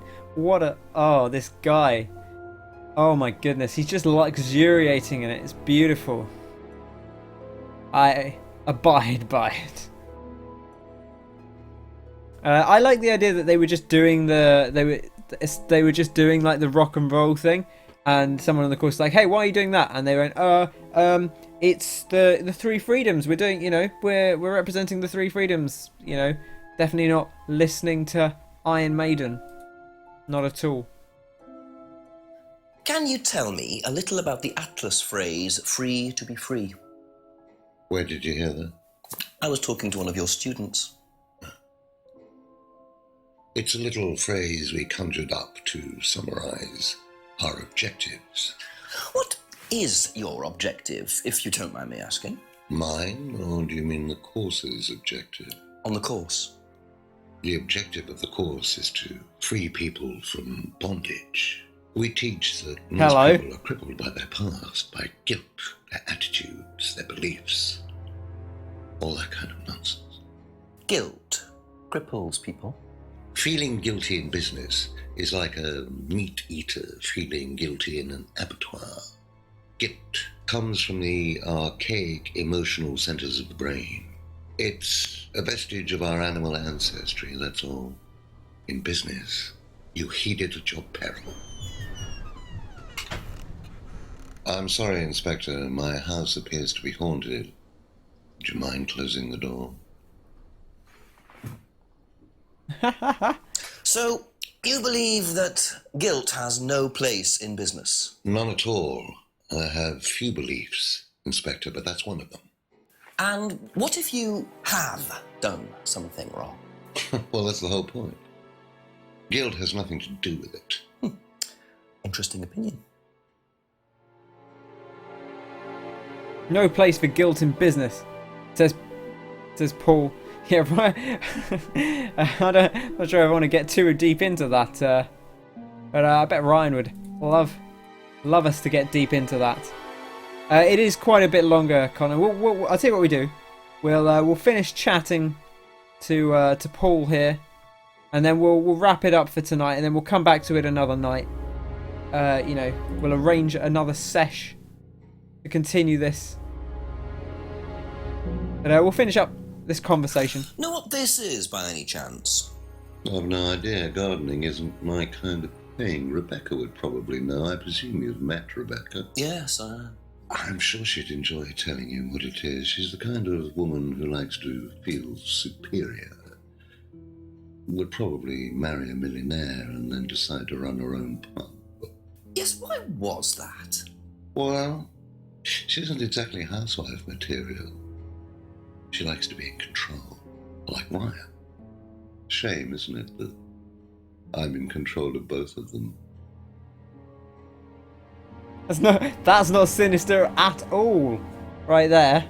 Like yes, Rebecca is the kind of woman who might like to be in control. She might like to be on top in the relationship. She might like to be the pegger rather than the peggee. But as it turns out, they were all being pegged by old Daddy Paul. Ha ha ha. Everyone in the village calls him Daddy. That's the secret. I'm everyone's daddy. Have you ever heard of Salvia divinorum, or magic mint? Sounds like it might be a drug. It's a hallucinogenic plant. Legal, as a matter of fact. I'm not a drug taker, Inspector. I have no enthusiasm for voluntarily poisoning your brain. And you've never seen anyone on the course taking it? Well, if someone had, they wouldn't have done it openly. We don't allow drugs or alcohol on our course. We like to tell the students that success is the best drug. Whether you buy into that, of course, is another matter.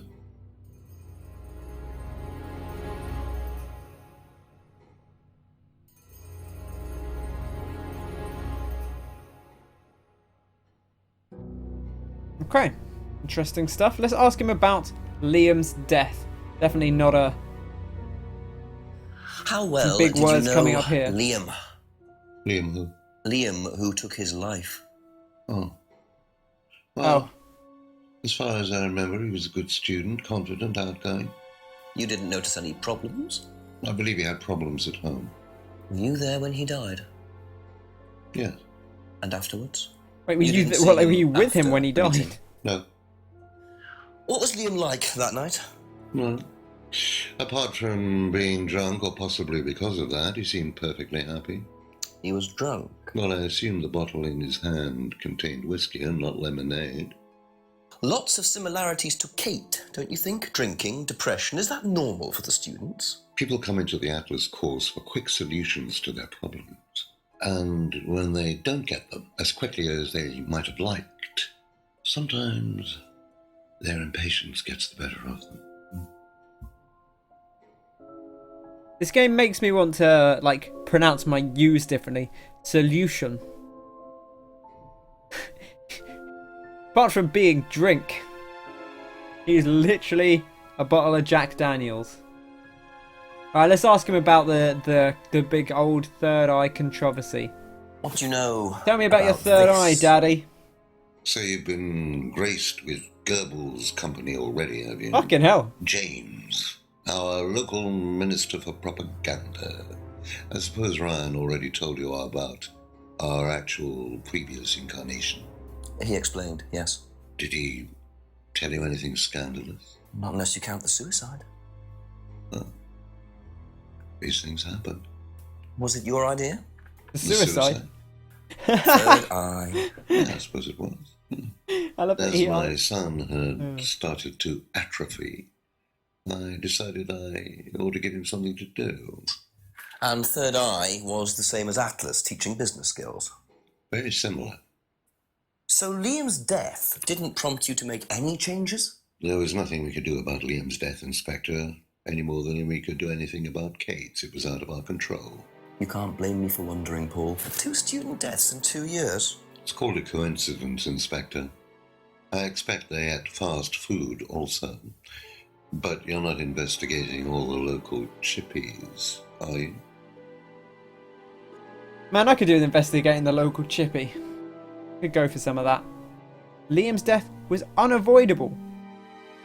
Though it was Paul's idea to give his son something to do. I'm just going to query this. Liam had been drinking all night at the seminar, but they said that they don't allow drugs or alcohol onto the site. Aha. So if you don't allow drink or drugs onto the site, why did you allow Liam to drink whiskey all night? Well, yeah, we did fuck up on that one. I do. Various warnings. I've got to be honest. To try to stop him. It was a bit of a bloody mistake on our part. Didn't work. But you let him stay on the course? Yeah, well, we couldn't throw him out. This isn't a primary school, Inspector. We're not the police. We can't enforce these rules. If they pay their fees, they're entitled to stay on the course. And what if they want to take drugs? As long as they do it with discretion, frankly, I don't care if they want to wipe or inject paint stripper all over their faces. Do you store any alcohol at Atlas? No. Is there a kitchen? Why, do you want to go down there and check? Well, obviously you wouldn't mind if what you're saying is true. Of course I wouldn't mind. It's past the lavatories down the corridor, but you won't find any drugs in there or alcohol. Whether I find alcohol at Atlas or not, it probably isn't particularly relevant. But it's worth a look anyway. I mean, it might be relevant. Although I suppose, you know, we know they were drunk anyway, so it kind of doesn't matter whether there's alcohol there, or whether there isn't. Because we know that they had been drinking and going to the seminars. Right, well that's everything we have kind of spoken to old Paul about for now. So I guess we wrap it up there. Next time we can go look at the kitchen, investigate that, see if anything's going on. I think we'll Be back later on if that's okay. I think we'll leave Paul be and we'll wrap it up. I get the feeling I might be seeing a lot of Paul tonight. Yeah, seeing a lot of Paul, if you know what I mean. The Edenton daddy. Right, there we go, that's it. I think that was a good time to... That's a good thing to end on. Meeting Paul, because... God, Paul is the king of this, just in terms of performance. Not necessarily in terms of his role, but... You know, he plays an important role for sure. Save the game, and we'll call it there. So, thank you very much for joining. It's been wonderful. we should do this again soon. You know, we'll work out a good time to go again, and we'll continue our investigation. We're 37% of the way through, apparently. So yeah, I think I was going to say it speeds up, but I don't know if it necessarily does speed up all that much. But we'll be good. We'll make it through. It's gone to some really weird places, and it's probably going to get weirder before we find out exactly what's going on. Thanks very much for coming. Thanks Kyle, thanks Connor, thanks Martin, thanks Travis, even though I think you've left now. Anyone else that was here lurking in chat. Been a good time. And see you on the next one. Cheers!